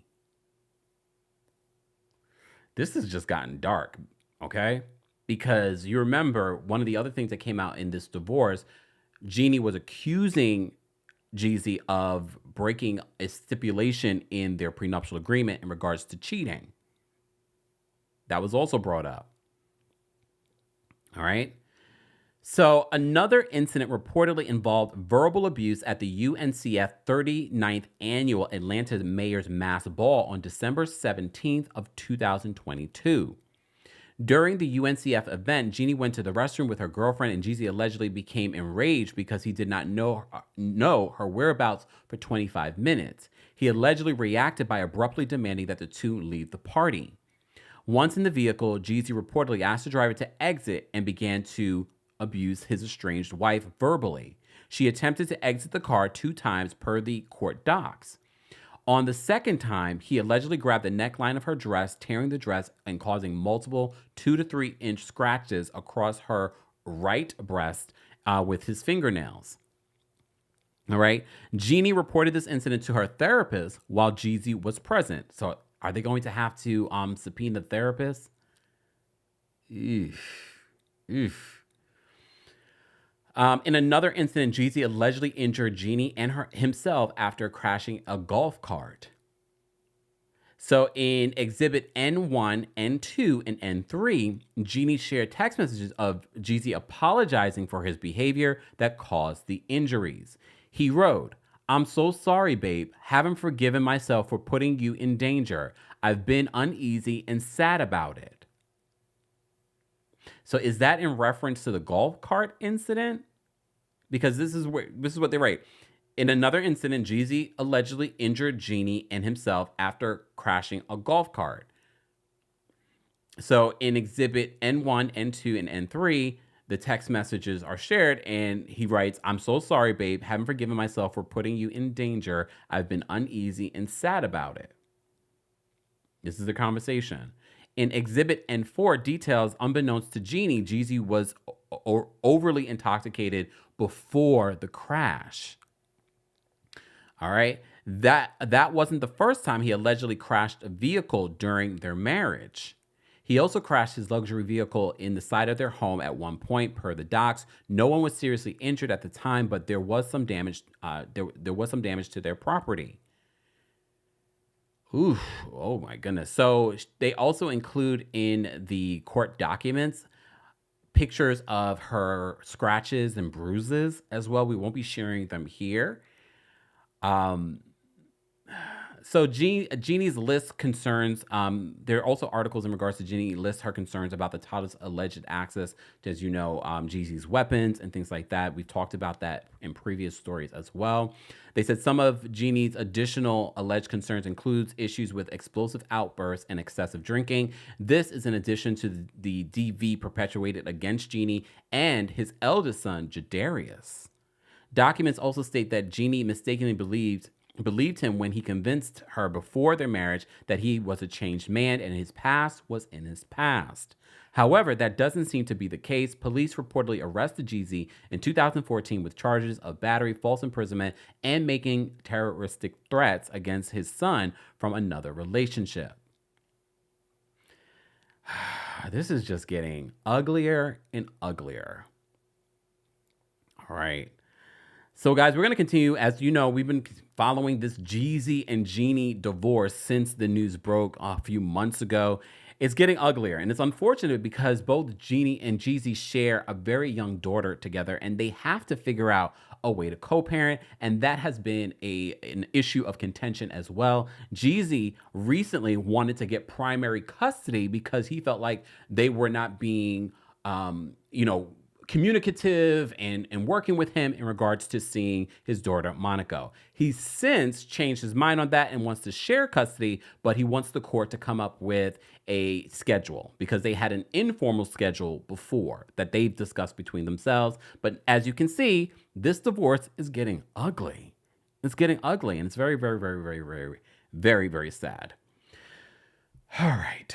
We're going to move on from there. Because we still have a lot to talk about and unpack when it comes to this Shannon Sharpe and Amanda Seales interview. Did you guys watch it? It was over 3 hours, but Shannon and his team have released portions of it, and I originally watched just the Issa Rae portion of it, but then I watched the full 3 hours. Okay. And I will say this. I know a lot of people are being very critical of Shannon Sharpe and his inability necessarily to handle these types of conversations, understandably. However, I'm glad that Amanda had his platform to speak her truth. Because Amanda Seales has been in the news over the last few weeks specifically because she keeps saying that she doesn't feel like she's welcomed in Black spaces. Oh, she said something in this interview that I want to mention to you guys. I want to reiterate it. Oh, she says all of these Black media spaces that took her back in, all of these Black media spaces that have just been oh my goodness. Here I go with the words. Excoriated me for weeks. I look at them and say, you are simply Black by name because you are white by commerce.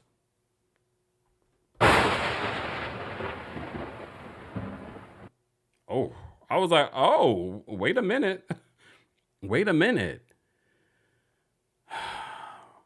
But I did want to pick out certain clips that I wanted to talk about because everyone's going to focus on, them talking about the sports. You saw when they were talking about the sports conversation. I was like, I watched that clip a couple times. I was like, this is so not KNN. This is why I don't watch the sports. All right. But I will say, because I know a lot of people are like a 3-hour interview. Well, I will give Amanda credit. She is very engaging. She's very engaging. It was a very interesting interview that spanned all of what she's gone through in her career. They also talk about that Black Emmys party and what went down there. For those that have seen her explanation of what went down there, it's not necessarily something new, but this is the very first time that she's opening up about Issa Rae and Issa Rae's lack of involvement and really stepping in. She blames Issa Rae's publicist. All right, Vanessa Anderson. I have a picture here too. Hold on, let me pull it over because I brought receipts. Okay. All right. So this is Issa Rae's publicist that she accuses of not liking her and being the reason that she had issues at this Black Emmys party that happened a couple of years ago at this point. All right. So Vanessa Anderson is the owner and senior account executive at AMPR Group. So before launching her entertainment public relations company in 2010, Vanessa worked in both fashion and music public relations. Over the years, Vanessa has worked closely with a wide range of clients like Issa Rae, Marsai Martin, the city of Los Angeles via the Destination Crenshaw Project, Tika Sumpter, Karrueche Tran, Mustard, and Ella May, and Amazon Studios, where she and her staff work on their original programming TV series slate and specials such as Homecoming and Rihanna's Savage Fenty fashion show. All right, I just want to take a couple of clips at this because Amanda explains why she has never really talked about Issa Rae publicly and her not feeling protected by Issa Rae. All right, so let me just play a couple of clips for you guys. All right, hold on. Shit, that ain't my business. Y'all need to handle that. Now she wants you to talk to her. You're good at math. You good at math, Sharpe. Shannon Sharpe. I'm just saying because you like. You can't spell Sharpton without Sharpe now. Man, so okay, you have. So I take the call. You should have said I want to meet face to face. I want to look a woman. I like to look a person in the eye. My feelings were hurt. My feelings were hurt. I just got assaulted in a party for Black people in Hollywood. Mm-hmm. And I've been in Hollywood longer than majority of the people in this fucking party. Right. My feelings are hurt. Okay, you take the call. Hello? Hi, Amanda. This is Vanessa. I just want you to know that, so none of this has anything to do with Issa. That's the first thing she says. None of this has anything to do with Issa. So I just want you to know that. But I do want you to understand that it was me who kicked you out of the party. Okay. So I just want you to know that the reason I kicked you out of the party is because I don't like you. Okay. Well, that's all I need to know. There's nothing else for us to talk about. And I hang up. She calls me back immediately. Why do you hang up? I said, because there's nothing else for us to talk about. She says, don't you want to know why I don't like you? No, not actually. Actually, I don't. No, I don't, because it's none of my business. I've never done anything to you. And for you to put me in harm's way off of literally nothing, means that I don't need to talk to you about why you don't like me. You need to talk to your therapist about why you don't like me. And I hung up the phone. She called back? No, she called around. She starts a smear campaign. Oh. So this whole time, your boss, and I don't do the gossip thing. So have you ever had a conversation with Issa about this situation, about her publicist? You're saying since this situation? At any point. Well, I had that one time where I said to you. Yeah, and she said, well, that y'all need to work that out. That ain't got nothing to do with me. So now after this conversation with the publicist, and I get off the phone, I start getting word that she is going around to the different publications and different people because it starts coming back to me. Mm-hmm. And she's going around saying that I was in danger of getting fired from Insecure, which honestly, I don't even know if that was true or not, but that had never been brought to my attention. She starts going around saying that I got in a fight at the party. She starts going around saying that I peed on the floor at the party. What are you? Pause. I don't remember that being a story. Okay. I gotta move it to the side. Like, what are we talking about? So let me ask you this. So, well, I feel like I'm gonna answer your question. Okay. So, Issa then calls me again and says, hey, I just want to know if this is going to be a problem on set. Because now this is going on for 2 weeks. Mm-hmm. And this going viral, earlier in the conversation, you were like, why do you care if people who don't know you like are saying mean things about you? And it's like, I wish I had that. And I'm at a point in my life where I'm there. No. But it's really up when the pylon happens and it has nothing to do with reality. Like, I don't even mind the pylon if it's something I really did. Right. This situation, I'm like, how am I the villain in this situation? Well, you shouldn't have gone to her party because it was her party. Well, it's not just her party. There's several people at the party. It's not like I crashed her baby shower. Right. But also, I'm looking at Issa because it's like, this is your responsibility. We are both your employees. Mm-hmm. And this is a part of leadership. This is the important part of leadership. And that's what makes leadership so annoying is you got to manage people. Yes, you do. And personalities. And yes. it's a very difficult task. But it is par for the course. Yes, but that's why you got the 100 million or whatever you got is to manage your employees. So I said, listen, I am not saying that it's going to be a problem on set, but I do think it is a problem that you don't feel that you need to step in. And she was like, well, then we just have a difference in opinion. Like, this is between y'all. This is between y'all. Well, if it was between us, why'd you intervene and say that she wanted to call her, I needed to talk to her? If you felt it was just between us. Because you interjected yourself into that. If it's between two people, I shouldn't have interference from someone else to say we need to get together. The two people, either she reaches out to me or I reach out to her. I don't need you to intervene. But you felt the need to intervene in that, but now you don't feel the intervention to go any further. Oh. Look, I can't go through every single detail, but I want to give you a little context. So they're talking about this Black Emmy party. She does talk about what transpired leading up to, she was invited to this party by Jesse Williams, I believe she says. And when she gets there, they're like, yeah, you can't come in. But then people that know her, including someone I know, Joey Harris, who works with Janet Jackson, was just like, girl, of course you can come in. No. So they're all trying to have her come in because Amanda says that she's just like, fine, I'm not coming. Like, I'm not going to be anywhere where I'm not wanted. But her friends are seeing her like, no, girl, of course you wanted here. Come on in. Only for her to get, as she said, assaulted by a person there at this event. And it's clear that Issa Rae's publicist has an issue with her. We never get to the bottom of what the issue is. All right? We never get to the bottom of it. But this is the first time that she's telling this story and pointing out Issa's role or lack thereof of not, because she is the employer both at the time of Amanda Seales and this publicist. All right?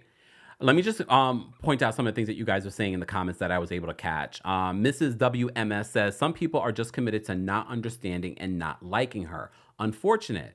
And that's the thing. Like, I don't think you have to agree with everything that someone says to, to like them or appreciate them, to respect them. Do you guys 100% of the time agree with me? No, which is fine. All right. And I don't know where this misunderstanding of Amanda Seales has happened over the years. Maybe you have not agreed with everything that she says. I don't agree with everything that anyone says. All right. But there are a large community. I think people base their opinions on who people think they are off of maybe just Twitter or what someone is saying on social media. When Amanda does have a lot of people that support her. She would not be around. She would not have a name. She would not be a headline if she did not have people that do value what she says. And if you watch this interview alone, if you didn't know and you haven't seen any of her work before, the woman is highly intelligent. Highly intelligent. And I do believe she has great intentions for our community as the Black community, as women. Well, I'm not a woman, but you know what I'm saying, for the female community as well. Tay says, autism looks different for everyone who has it, thence it being a spectrum, because she does open up about being diagnosed with being on the spectrum of autism. All right. NM says, yeah, there was definitely a story that she beat on the floor and was disruptive. I don't know Amanda like that. I just don't see her doing that. And look, we also report on the grittiness and the nastiness of the PR game, of how celebrities use their PR folks to counteract or to ruin people's careers. I'm not saying that's what's happening with Amanda and Vanessa, but we have seen other people do that. All right. Stefan says, KEMPIRE, please talk about the Flourish part 2.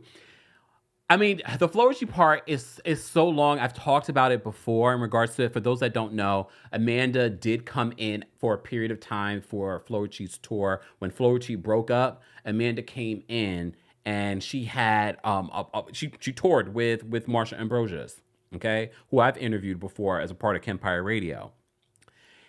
And first of all, Amanda does an amazing, she does an amazing Marsha Ambrosius accent. Yes, Marsha Ambrosius has an English accent, but the way she does it, I'm like, that sounds like Marsha. But she talks about how Marsha was on the tour and how she didn't feel supported by Marsha.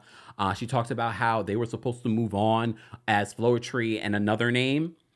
And apparently that never happened because she sent a MySpace request. This is how long ago this was. A MySpace friend request that was never accepted, and that era never moved forward. Clearly because Marsha wanted to go on to be a solo artist, and she has gone on to become a solo artist, and Floetry has ended, okay? But Amanda has told the story before in regards to that tour. She had to win the audience over night after night because it was never officially announced to the audience that Floetry had broken up, and Amanda Seales is coming in to fill that space. And then the other half of Floetry was on Wendy Williams' show. Damn. How you doing? Don't ever say I don't have a good memory. This is 3 hours of content. All right. Went on the Wendy Williams show talking about that's not Floetry. I don't know who Amanda Seales. I'm paraphrasing. That's not exactly how she said it. But basically, to like, what the hell is that? So in this interview, Amanda talks about, first of all, she confronted Marsha for trying to eliminate her song in this tour set. So she confronted her then, only for them to be at the same time listening to the other half of Floetry on the Wendy Williams show, bashing it. But no one ever went to the audience to clear things up, which made this tour contentious for Amanda. And Amanda was just like, I want to quit. But she said she's had some angels along the way that really supported her. And like, girl, you can't quit. So she ended up completing the tour, but they didn't end up doing anything as a group, her and Marsha again. She said she saw Marsha not too long ago in Vegas, was it? And Marsha tried to give her a hug. And look, we can all learn a thing or two, because this happened to me in Vegas. I just realized it was in Vegas too. Not to hug people that aren't 100% genuine to you. Because there will be a lot of people, especially people in this business, that want to hug you, even though they're talking all kinds of stuff and trying to ruin your name to people in the business. That part. So she said she saw Marsha recently. Marsha tried to give her a hug, and she was just like, no, I'm good. And it takes a lot. It takes a level of understanding and respect of yourself not to fall for that. It was an Usher concert. Thank you, Samara. So it may have not been in Vegas, but it was the Usher concert. Maybe that's why I thought of Vegas, because Usher. But Usher's on tour right now. All right. So she talked about seeing her. She said she also saw someone that was at that Black Emmys party. It wasn't anyone in the insecure world. It was more like PR agents and stuff like that. And she said she recently saw someone who tried to give her a hug and that was watching all of that unfold. And she was just like, like,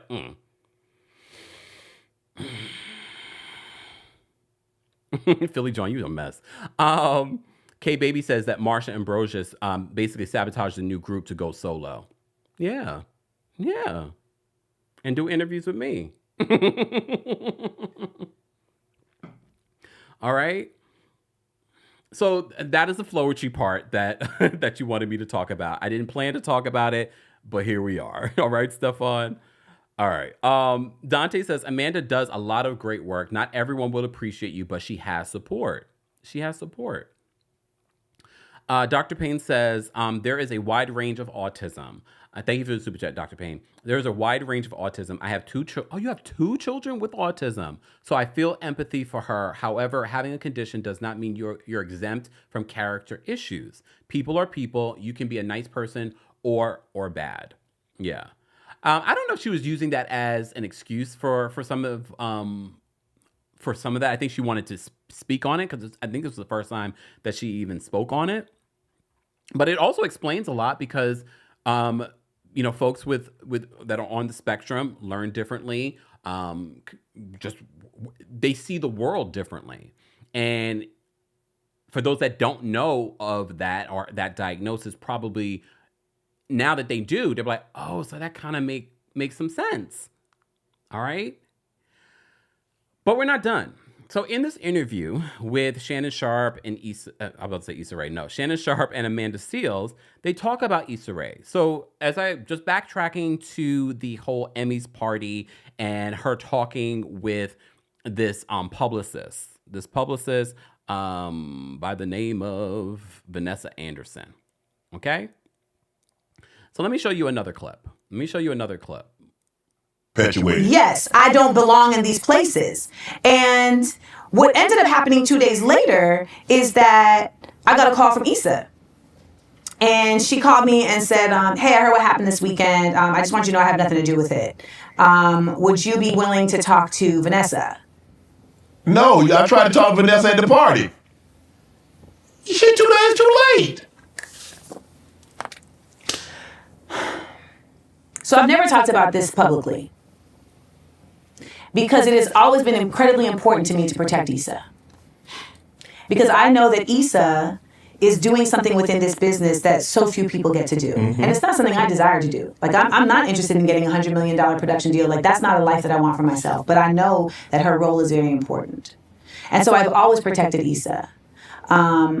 However, there's just been enough instances at this point where I should have been protected by Issa and I wasn't. And one of my biggest problems that we have discussed several times in this interview is that I think people are going to show up for me the way I show up for them. Mm-hmm. And now it's at a point where my protecting of Issa has become turned on to me and something that people are using against me. There's a whole narrative that is completely false that people keep spinning. They keep saying, that I'm this mean girl on this set, that I harmed these people on this set. I just want to point out something very basic. How can I be a mean girl on a set that ain't my set? How? It's your show. You are my... Pause. I'm going to say this because I twerk on the fence. It's possible. Look, there are stories of people that have been mean girls or had bad behavior on sets that they're not the boss of. But I just want to point that out. It's possible. I'm not saying that Amanda has been. I don't think so. Based off of what we've seen of Amanda, I don't think so. But I'm not saying it's impossible either. Boss. I don't even have the capacity to be the mean girl here. Right. Because you can fire me. So there's no way for me to be a mean girl in this situation. And I know some people that may buck up against like the confirmation bias that they've created, but it simply is the truth. When I got to that show, I had a show on Issa's website on YouTube. I had my show Get Your Life. And when it came out on her YouTube, unfortunately, the press picked it up as Issa Rae's new show. Right. But she didn't do anything except put it on her site. Like Right. I put all my money into it, I wrote it, I starred in it, etc. And so I said, hey, would you mind, tweeting to correct this? And she just wouldn't.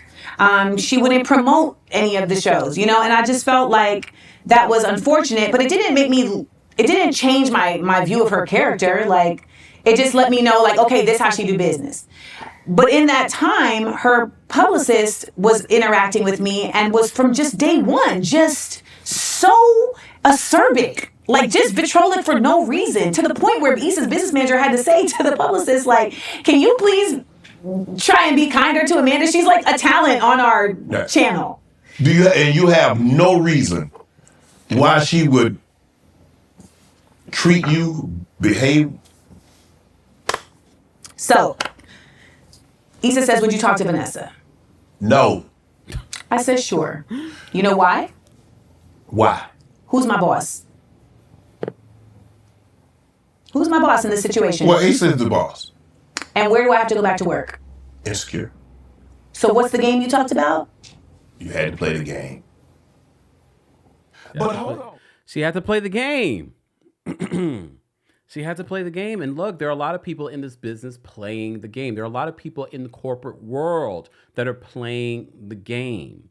And I think along this journey, Amanda has decided, I'm no longer going to play this game. And this is the very first time we've even heard Amanda say this about Issa Rae and Issa Rae's role in the Black Emmy Party and what happened there, or the lack of feeling supported by her employer.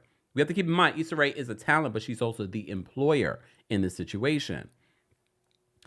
I want to highlight a tweet. I don't know if I sent this to myself, so I'm just going to read it from here. And this is coming from It's Micah B on Twitter. And I thought this was poignant because I think a lot of people are conflicted because a lot of people love Issa Rae. Issa Rae sat on the red carpet. I'm rooting for everyone Black. You can still love Issa Rae and question behavior, question moves and motives, okay?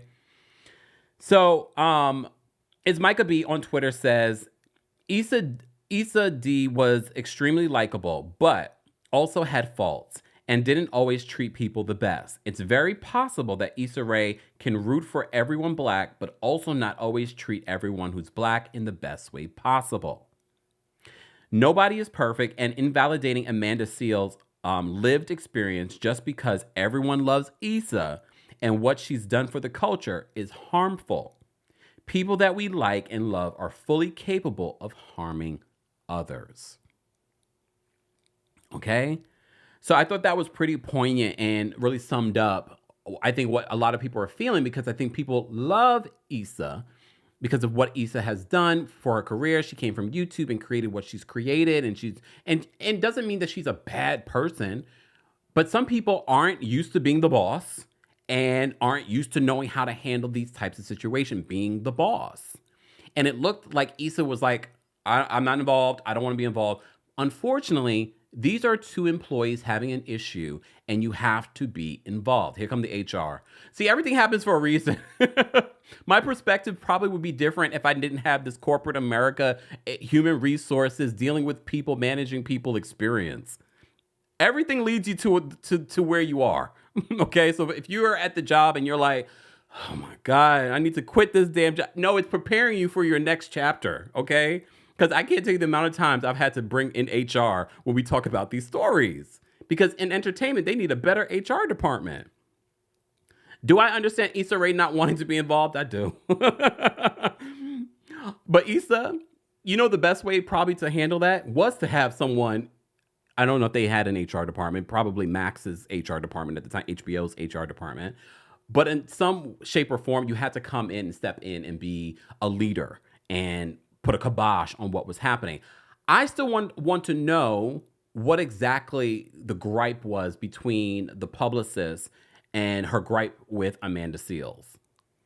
Is Amanda telling us the 100% situation? I don't know, because Amanda never got that information. But Amanda said, your issue with me is not my problem.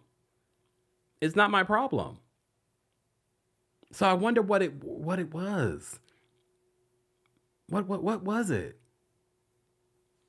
O Street, girl. Or I don't even know. O Street, they.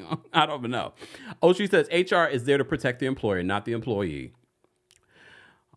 I can confirm. And I had to learn that in corporate America. All right. But I was like that wrench in there though. I was like, oh, I'm going to go to HR. Well, are you sure you want to go to that particular, Look, I was that person. Saying like, well, if you don't want them to go give your director a heads up, allegedly.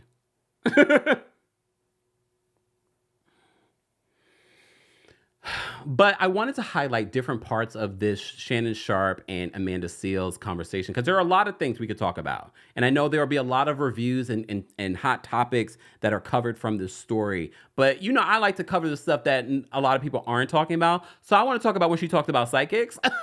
Come on, wait. I got to play the clip. Let me play this clip for you guys because I thought this was brilliant.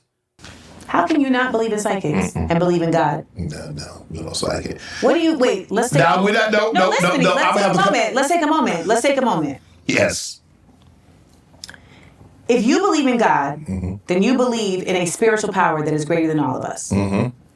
You also believe that there are people who are able to access that in ways that others cannot. Do you not? That's what our pastors do. That's what people who are Catholics believe priests are doing. And for all intents and purposes, when we pray, we are attempting to contact that power. We are attempting to, just let me finish. We are attempting to tap in to that power, to tap into that energy and bring it to us as we are continuing to bring it to them. Now, when we vilify the idea of psychics or witches, etc., a lot of times what's mixed into that is shit that ain't got nothing to do with actual connection to spirit. Okay. There are people who are operating in dark spaces and dark places, but there are people who are tapped in that just have different names. And so the idea of a psychic, like I'm not calling him a psychic.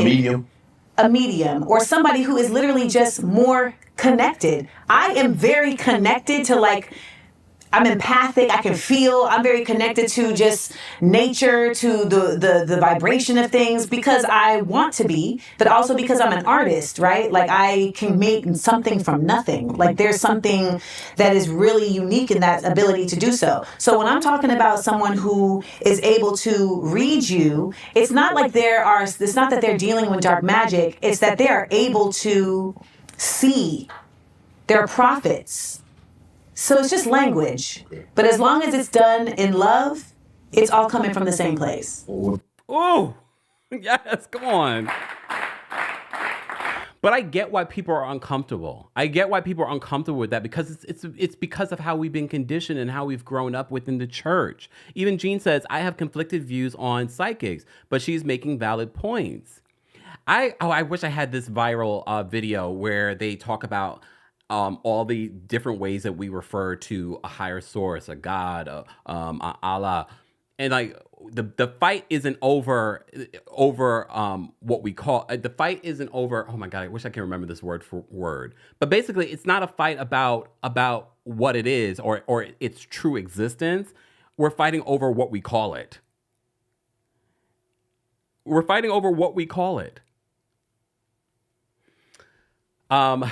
Let me get some of these comments that I saved while we were watching this clip from the Amanda Seales and Club Shay interview. Pretty Black Girl says, I'm a senior HR manager, and I was definitely going to come in on this. A lot of people struggle when they have a transition from a peer to a leader. You can't have a hands-off approach. It's so true. Shout out to all the HR managers that follow me. Please make yourself known in the live chat or in the replay crew. I love the fact that you guys, because you guys are a resource for me as well, because sometimes I forget stuff. Royalty says, sorry, I think Amanda Seales is the problem. She has a long reputation that is less than favorable. Just because you can pontificate, love that word, speak in cursive, yes, don't make you right. I love, and look, please understand, this review of this is not to be on any other side, because I twerk on the fence religiously, all right? And I do appreciate people that have their own opinions about the Amanda Seales of it all. But I implore you to think, does your opinion on Amanda Seales based off of something that she has said that you have heard yourself, or what people have said about her that might be media driven. Just think about that. It might be something that she said. And again, it's okay to disagree with people. Again, our community doesn't always agree with me, and you guys will tell me, okay? And I know it's hard to believe. Not everybody likes me either.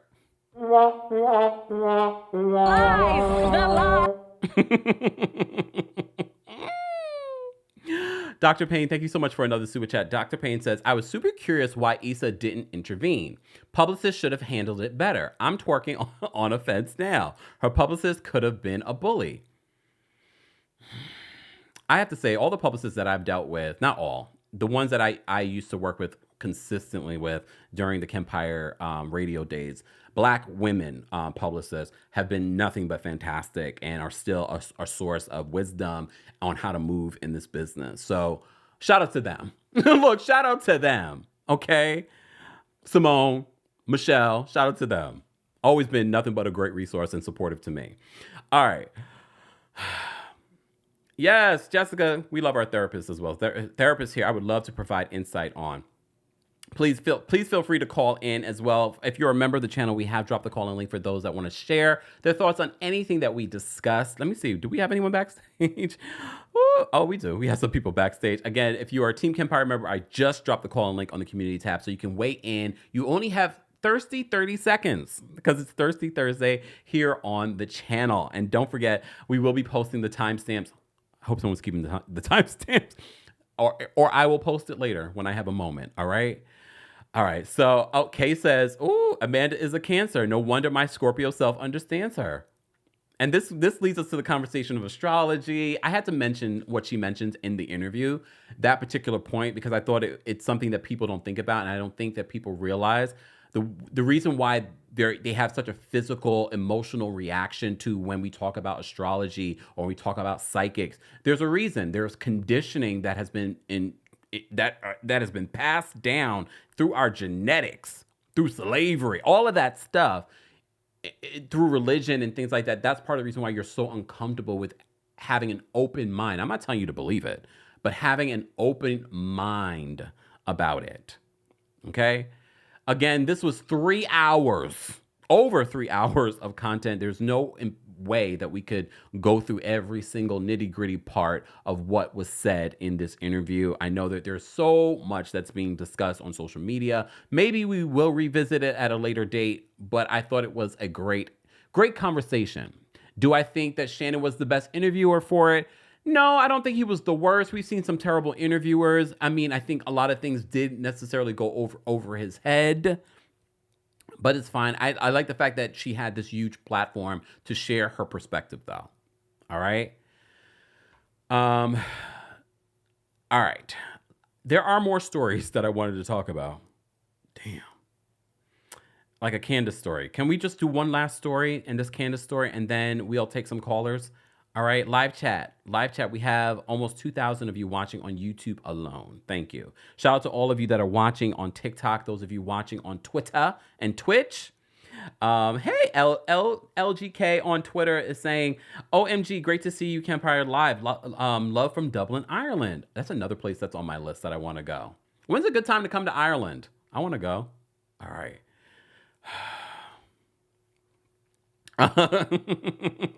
Miss Esquire says, you thought this was a great conversation? Look, we are all entitled to a different opinion here. KEMPIRE, your arms must be sore. Come on. I don't know if I would say it was a great conversation. It was good to hear Amanda speak on some of the things that have been said about her over the last few years. All right. But again, like I said, everyone's entitled to their opinion. All right. Empress, thank you so much for the super chat. Empress says people want her to be a perfect victim. No one is. Ooh. All right. Let me just cover this last Candiace story, and then we will get into some callers, and then I'm going to get out of here. I've been live for over 2 hours. All right. I wanted to play this because, I've been saying that I think Candiace from the Real Housewives of Potomac should document her pregnancy, because I think a lot of people will feel kind of robbed that it won't be shared on the Real Housewives of Potomac. You may have seen that in an exclusive from TV Deets. The Real Housewives of Potomac is going to start filming next week. next week. And the word on the street is that Nneka has also been fired and that Kiana will not be returning next season. Also, word on the street, Eric Fuller will not be the showrunner, allegedly. All right, I don't know if that makes a difference for you guys, but a lot of you have been saying it's production's fault. Okay. But a lot of people are upset. As you know, Candiace, before the reunion even aired, announced that she would not be returning. And then she announced like a week ago that she is with child. She's with child. So in a new interview, she says this. I really built my life on the show. I got married on the show. You watched me go through IVF on the show. Buy my first home with my husband on the show. You know, fight with my mama on the show. Fight with the ladies. Love on the ladies. You've seen me grow. I started at 31, and I'm 37. Wow. It's insane to think about. Gosh. Yeah. Let's speak more about the IVF journey, because that was really the only episode when you first talked about it that brought me to tears. And I think it touched so many other women. Yes. Yeah. So I always say that I wish I had known about IVF sooner, and it really motivated me to want to talk about it and share that very intimate part of my life with the world, because it is so important to give knowledge. If I had known sooner that I had an option to freeze my eggs, I would have done it at 25, 30. And I was 35 when I actually went through it, and it took several rounds of IVF egg retrieval to get enough viable eggs to then fertilize embryos and freeze. And it's such a complicated process, and it's so emotional and taxing on your body and your mind and your spirit that you need a support system. I met a woman named LaShawn, who was my fertility consultant, and she connected me with GIVF Fertility, which is located in Fairfax, Virginia, and they have taken such amazing care of me and helped me to go through multiple rounds of IVF, retrieve my eggs. My nurse is like my bestie now. I can text her anytime and say, Sarah, what's going on? Like, and it's become like a familial environment, but it's something that I wish I had known sooner, and I would love to be able to speak about it on a larger platform so that women can just understand their options. Much like birth control is about family planning, IVF is a family planning tool. It's not just for women who are dealing with infertility, and my heart goes out to those women, and I'm going through the process. I feel for them. But for me, it was about planning my future. And I just wish that more women had the opportunity to plan their futures in the same way. Absolutely. I have a good friend of mine. We actually used to work together. And she has a little boy now. But I remember when she was going through the IVF process, and it really broke her down emotionally. Yes. And I remember one day pulling her aside, and I said, you will be a mother, but you have to call yourself mother. That's you right. Get up every morning, you look in that mirror, and you say, yes, I am. I am. Yeah. And a good friend of mine once told me that as you go through the process and you're injecting yourself with the hormones and all of the emotion around that, you are already a good mom because you're sacrificing to get ready to become a mother. And that has she dropped so many gems. Candiace also talked about the highs and the lows that she experienced on the Housewives, including addressing the colorism that she says continues to play out on the show. Now, you can watch the full... Yeah. All right. I don't think we will get that journey of her sharing, at least, unless she's working something out with Bravo right now. I mean, I think they should. She's still early on in her pregnancy. I think I see some of you already saying it in the live chat that you do want to see her pregnancy journey. She said in an interview with Bryce Sanders on Entertainment Tonight that 95% of the reason why she decided not to come back was because she's pregnant and she wants to protect this pregnancy. Rightfully so, because look, some people were like, I want to be a reality television star and prioritize that. She's like, no, I want to prioritize my child the same way probably her parents had prioritized her. So I can't blame her for that. But look, people like to sleep on YouTube, but everybody named Mama is here on YouTube. So Candiace, start filming it, start documenting it for yourself, and maybe you can sell it to another network. Go talk to Candy. Candy will be able to help you out figuring that out.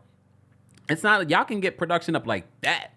I mean, Eric seems to, look, Eric seems to be not too busy. No, he's busy. He's working on, allegedly, with the RHONY cast. But I mean, you have resources. You have resources. And as Candiace was mentioning in this conversation, in this interview, it's a journey. And I think there are a lot of women that would benefit from the information that she gained during this whole process. So We'll see. We shall see. We shall see. Let me just say, Chanel said, speaking of Eric Fuller, she says, Eric Fuller was a showrunner for the last couple of seasons of Real Housewives of Atlanta and Real Housewives of Potomac. So it will make a huge difference. Let's see someone else's vision. Well, I do have to emphasize, because I know a lot of people want to blame Eric. Eric, as he said on his social media, he's not involved in casting. He's not involved in this or that. And a lot of you said, so what do you do? But it should be noted, a lot of the decisions that make the fans upset are from an executive level. And when I say executive, I'm talking about network level. So, in all fairness, Angel, thank you so much for the super chat. Angel says, it's interesting Issa had a problem with Lauren London's light complexion and appears with Amanda too. Maybe that's why Issa didn't intervene. Oh, Angel. The plot thickens. I don't remember the Lauren London situation. I need to Google that after this live.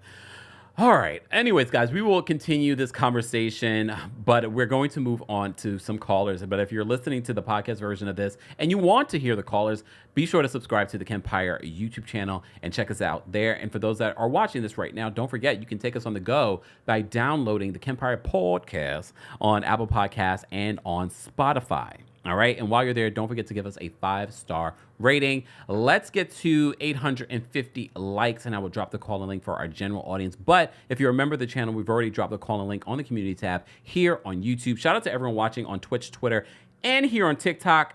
If you're not following us on IG, just in case y'all get banned, okay? We have 123 people in the chat. Y'all know what my whole thing about 1, 2, 3, 4 lately. That's all I've been seeing. All right. Anyways, let me get to some of the callers. We see some familiar faces behind the scenes. But before we do that, let me remind you guys, don't forget, we are still collaborating with Rose Forever. Mother's Day is right around the corner. Get something for your motherly figure, be it your mama, your grandmother, your godmother, your auntie, or just an important person in your life. All right.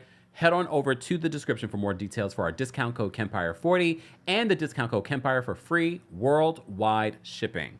All right.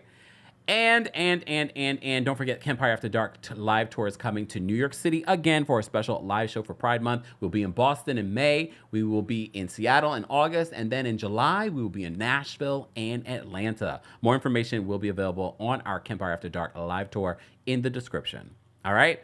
Let me get to some of these calls, and then I'm getting out of here because y'all know I've been on here way too long. Let me put up the callers thingamajig here, and then let me put up my disclaimer that the opinions of the callers do not reflect the opinions of our sponsors, myself, the KEMPIRE LLC, YouTube. Look, I can't cover YouTube. All right, callers, you have a thirsty 30 seconds. Yes, 30 seconds. So pick the hot topic that you want to weigh the most on. All right, and you have 30 seconds. Please respect the timer so that we're able to get to everyone. Lamara, you're up first. Lamara, what were your thoughts? Hi, can you hear me? Yes, can you hear me? Yes, I can. All right. I just was really taken by Amanda being diagnosed at 42 as autistic because I was diagnosed last year at 29. I'm now 30. Wow. And I just wanted to give a little insight. So autism is a neurotype. So that means our brains are wired differently than people who are not autistic, who are called allistics. And there's a lot of research that shows neurotypical people or people who are not autistic, neurotypicals can be a lot of people, clock autistic people long before they know we're autistic. So they tend to maybe distance from us or not receive us in the same way. And so I think from observing Amanda, I think a lot of that is happening with her. And also I had to pay out of pocket to be diagnosed as a Black femme immigrant. Although I know there's people in my family who are autistic who got diagnosis, they're all boys. And so people don't clock it the same for women and autism. And she mentions that in the interview in regards to being a Black woman, it was hard to get diagnosed. Yeah, and so there's an archetype of a white, cis, upper middle class, rich person, as the autism archetype. And when we don't fit into that, we can't, people don't see it as a possibility for Black people a lot of the times. And so I was diagnosed with BPD, borderline personality disorder, which is one of the most stigmatized mental health disorders.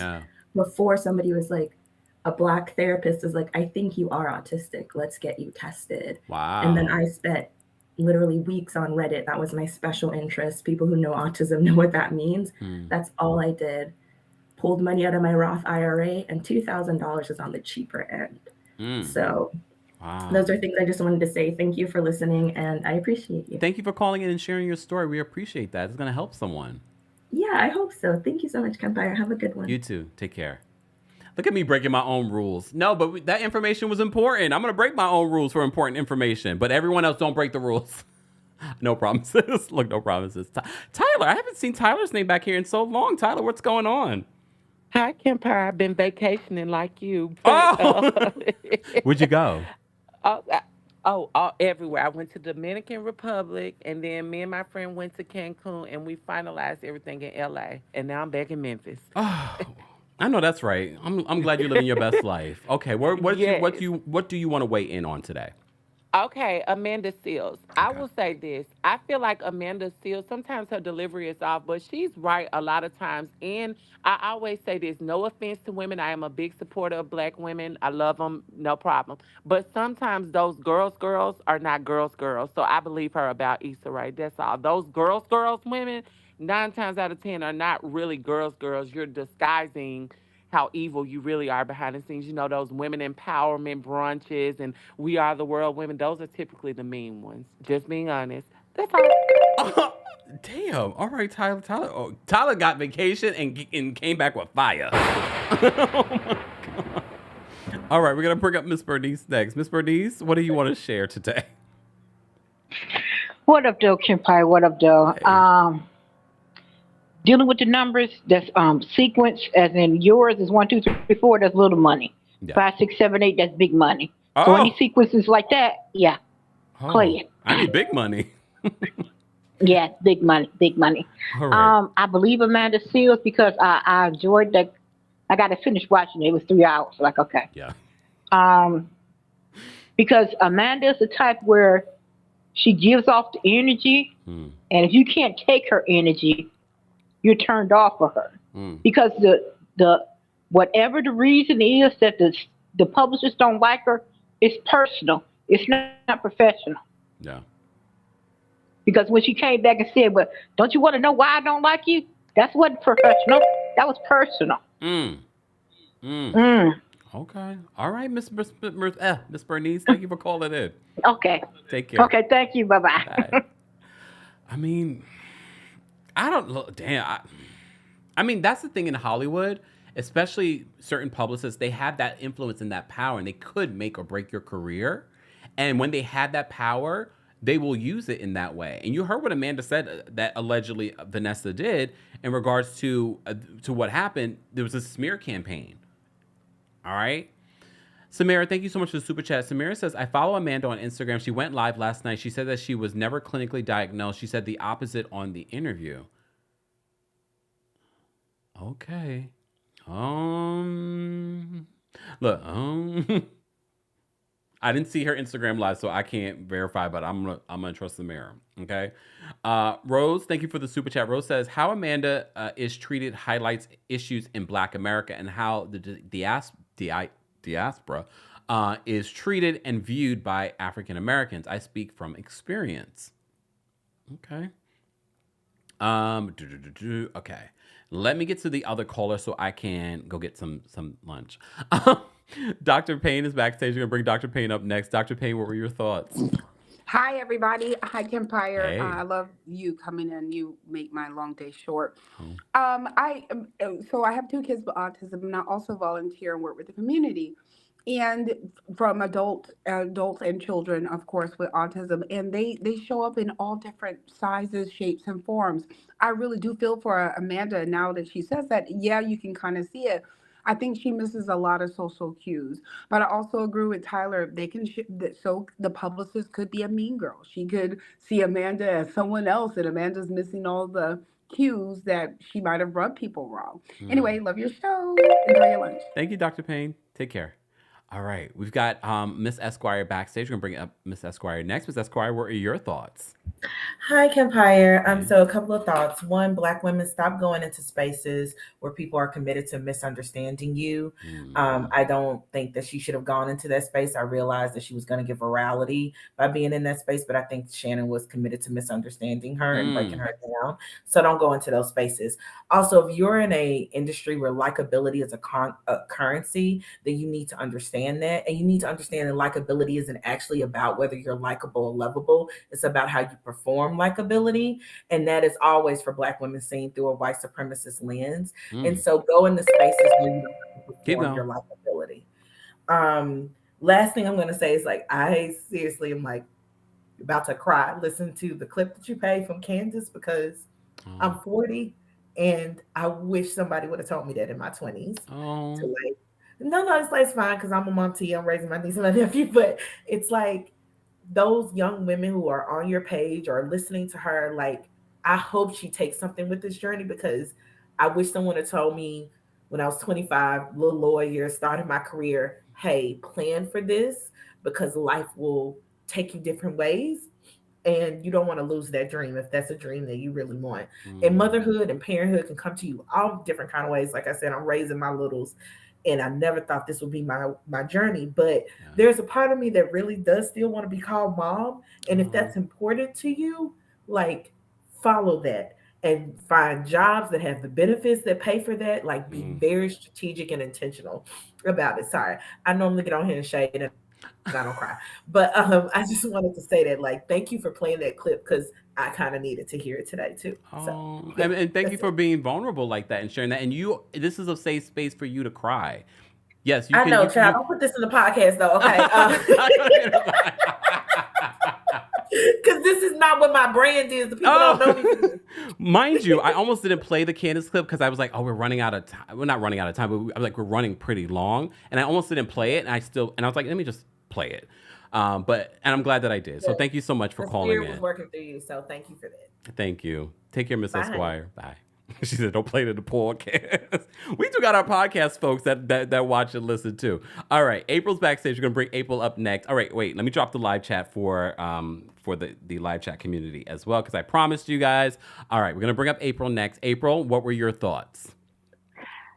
Good afternoon, KEMPIRE and chat. And Miss Esquire, if you're still listening, you can adopt me. You know, I'm very much, adoptable. But because my brother's going to have his first baby and I'm going to be an auntie, so I'm super excited about that. Okay. I know. And Amanda, I kind of talk on the fence with her because I used to follow her and things like that. But she says a lot of things that can kind of go left really quickly. And if she can take accountability for how she came across to Tamir Rice, and I forget the other mom, where she came at them very sideways behind Sean King, who many people are discovering he's a fraud. So I feel like she also needs to start there and take accountability, because if we're going to be a community, then we need to do it the right way. Okay. And have a great day, KEMPIRE. Thank you, April. Take care. All right, we got Mo Reality backstage. We're going to bring her up next. But before we do, I just want to remind you guys, don't forget to like the video. It's an easy and free way of supporting not just my channel, but other channels will start to show up on your Explore page. And if you're part of the Replay crew, be sure to share your thoughts on any of the hot topics that we covered for Thirsty Thursday. Miss Lady, thank you so much for the super chat. Miss Lady says, new member as of today, but I've been listening for months. Amanda is a brilliant creative and a fellow Cancer. The girls that get it, get it. I love it. I love it. Thank you, Miss Lady. Thank you for subscribing and supporting. Again, guys, you can also support just by liking the video. Shout out to our new members and those of you who have been members for months and years. We did drop the call-in link for other people to call in, but we're keeping it short. 30 seconds to share your thoughts. We're going to bring up Mo Reality. Hold on. Mo Reality, what were your thoughts? Hey, KEMPIRE. I'm going to speak more surface about Amanda. I like her content. Mm-hmm. I think she's highly intelligent, but I also think that she uses her intelligence to be manipulative. Even with the wording of autism, and she's claimed it, but then when he kind of asked her a direct question about it, she said it's it is a clinical diagnosis. If you look online, she never said that I was diagnosed. And then just to speak on like her being on set, I've been on set, and there are people who can act quite entitled. And to me, in my opinion, Amanda is not a big actress. So it would not surprise me. I'm sorry. It wouldn't surprise me if she had been receiving a healthy amount of, kind of criticism or correction that she seems to kind of internalize to me. But that's it. Have a good day. Thank you. I mean, she also talked about being on set, in regards to that Black Emmys party. It involved one of her cast members who went on social media, and she talked about his own issues on set and how she tried to support him. So she thought it was ironic that he was throwing her under the bus publicly. As you know, we were covering the Keke Palmer situation. That actor is brothers with Keke Palmer's baby's father. So there was a trend of mistreatment of women in that family, including their own mother. It's deep. I don't know how I remember everything I remember either, y'all. Look. Oh, I just hit my arm. All right. All right. Semhar, we're going to bring up next. Semhar, what were your thoughts? So correct me if I'm wrong, but I thought the whole Issa Rae and Laura London thing was because HBO or someone in HBO wanted Laura London to play Issa Rae's part. But Issa, I think, voted for herself. So I think she thought that was their like quote unquote beef. It wasn't beef. I think they just kind of didn't like they got something happened there, and then Nipsey Hussle got them together, and he fixed that before he passed. Okay. And then the other thing I was gonna say, Amanda was brave sitting there for even 45 minutes with Shan. Like the first part was cringy. I think I would have been as quiet as she was and probably left. Like he was like, remember he was saying like, "Oh, your mom is white," and it's like just like stuff. It was just so weird. So I commend her for spending as long as she did on the show. All right, Semhar, thank you so much for calling in. Bye. Bye. I mean, there's so many elements from this interview that we haven't broken down and explained or talked about. There were some cringy moments where it felt like he just didn't want to understand. Where he could have given pushback, he didn't. And when he gave pushback on certain points, I was just like, sir, especially when she was talking about how the teacher called her mom into school, and it wasn't because of her grades, it wasn't because of her behavior, it was because she was correcting the teacher, and she was pointing out that it was because she's the only Black girl in the class.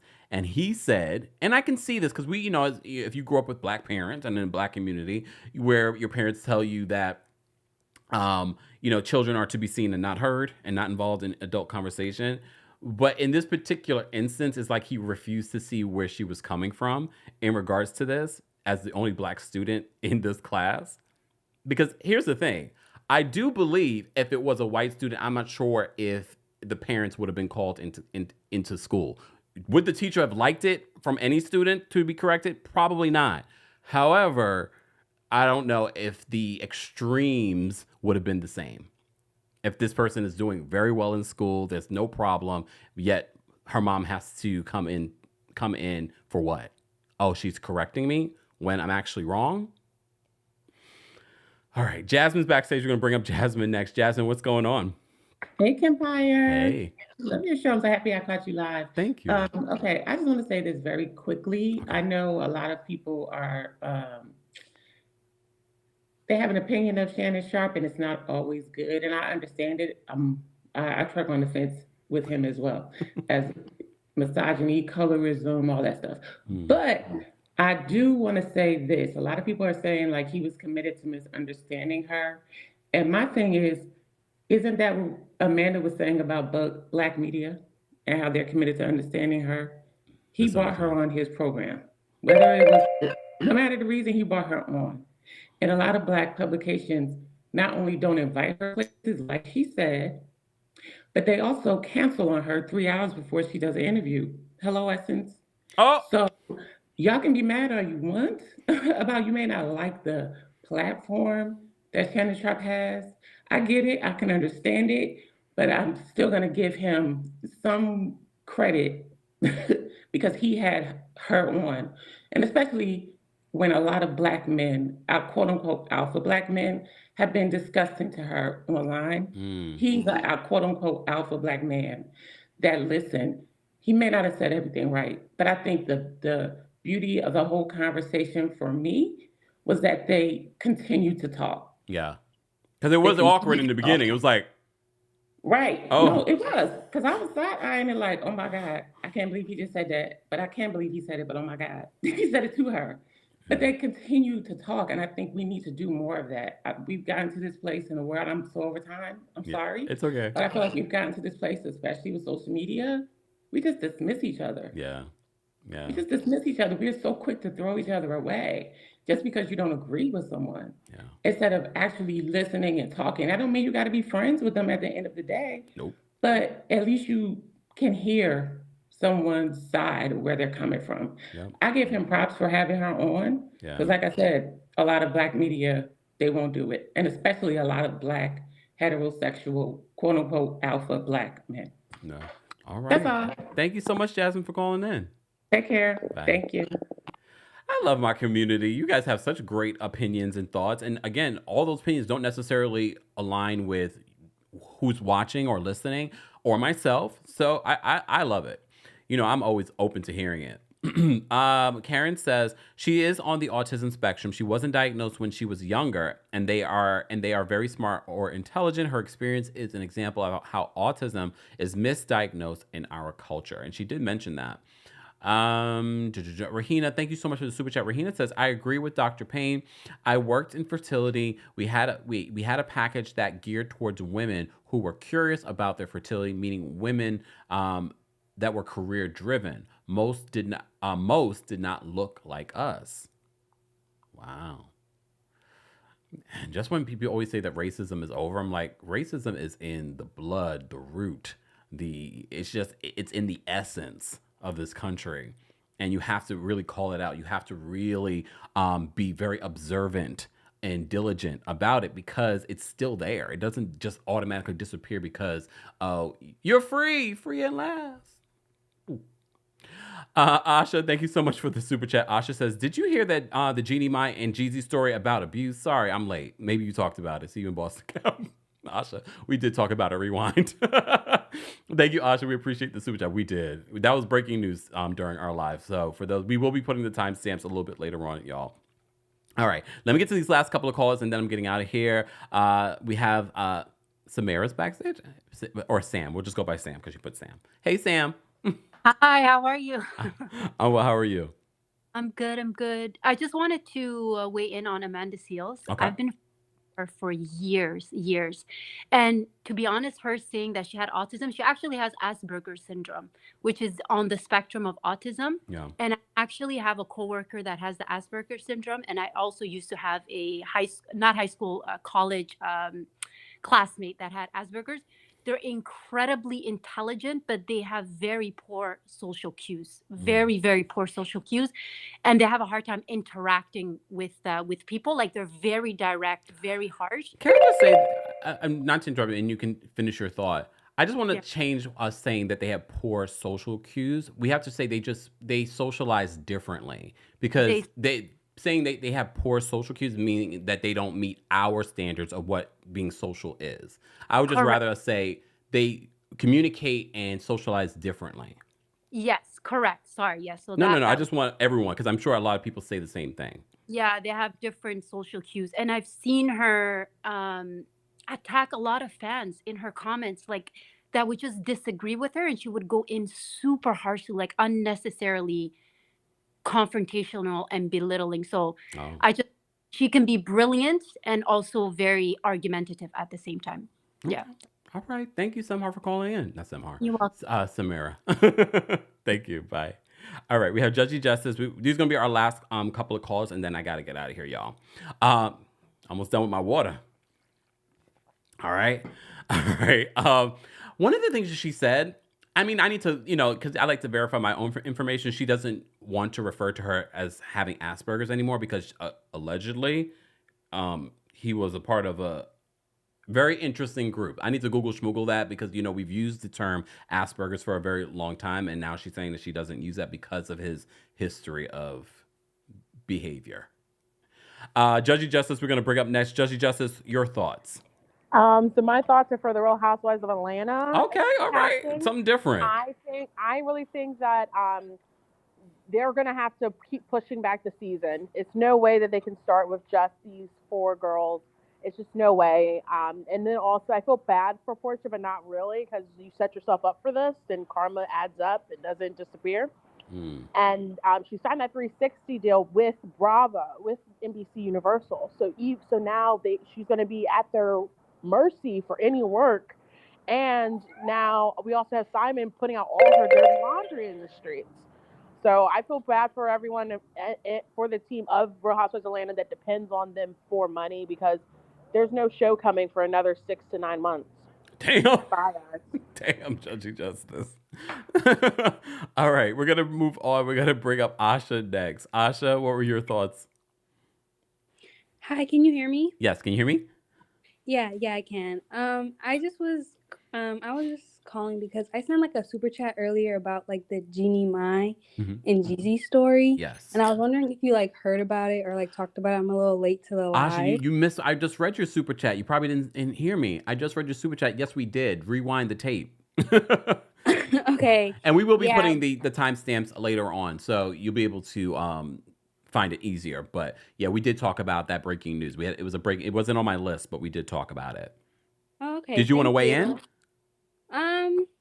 I just feel a little bad for her because it's like first. Well, I mean, when the story first came out, everybody was like coming at her and saying, "Oh my God, like you shouldn't have married her," and da da da da. But then like now that we're getting into the details, and it's like, oh, he abused her and cheated on her, and it's like he was the one who filed for divorce. Like the audacity. So I feel like she should take all his money, put that prenup in, like enforce that prenup, and make sure that you get everything because he do too much. But yeah, see you in Boston. Thanks, Asha. See you in Boston. Thank you. All right. Let me switch this out. Woo! This has been a really great and fun live. I did want to point out, Philly John pointed this out. I didn't want to say it, but we don't use Asperger's because he was a Breezy says it's just autism. We don't use the word Asperger's anyone because he was a just community guidelines, guys. Community guidelines. I can't say certain words and things like that. And look, thank you, Miss Esquire, for the super chat. Miss Esquire says, as a neurodivergent, we may pick up on social cues, but we may also react to them differently. We don't do it neurotypically and are considered rude or disruptive. Neurotypicals are the weird ones. Laughing out loud. Thank you, Miss Esquire.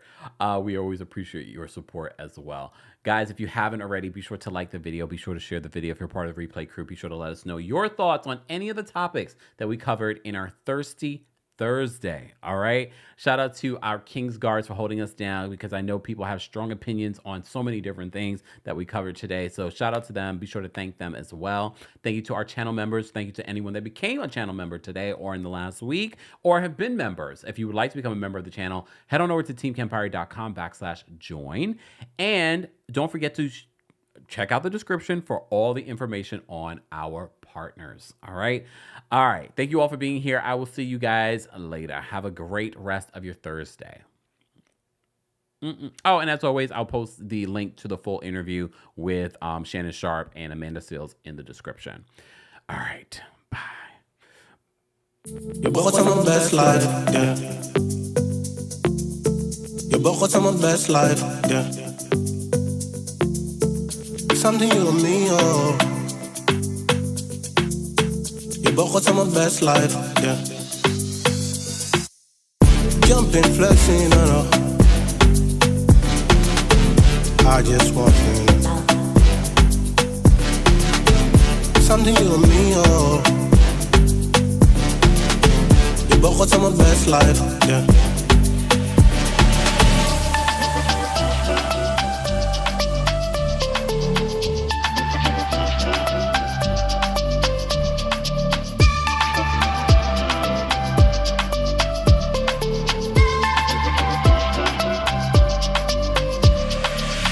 Je begon aan mijn best life, yeah.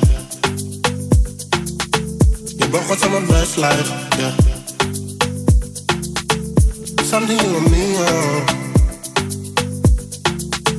You both got my best life, yeah.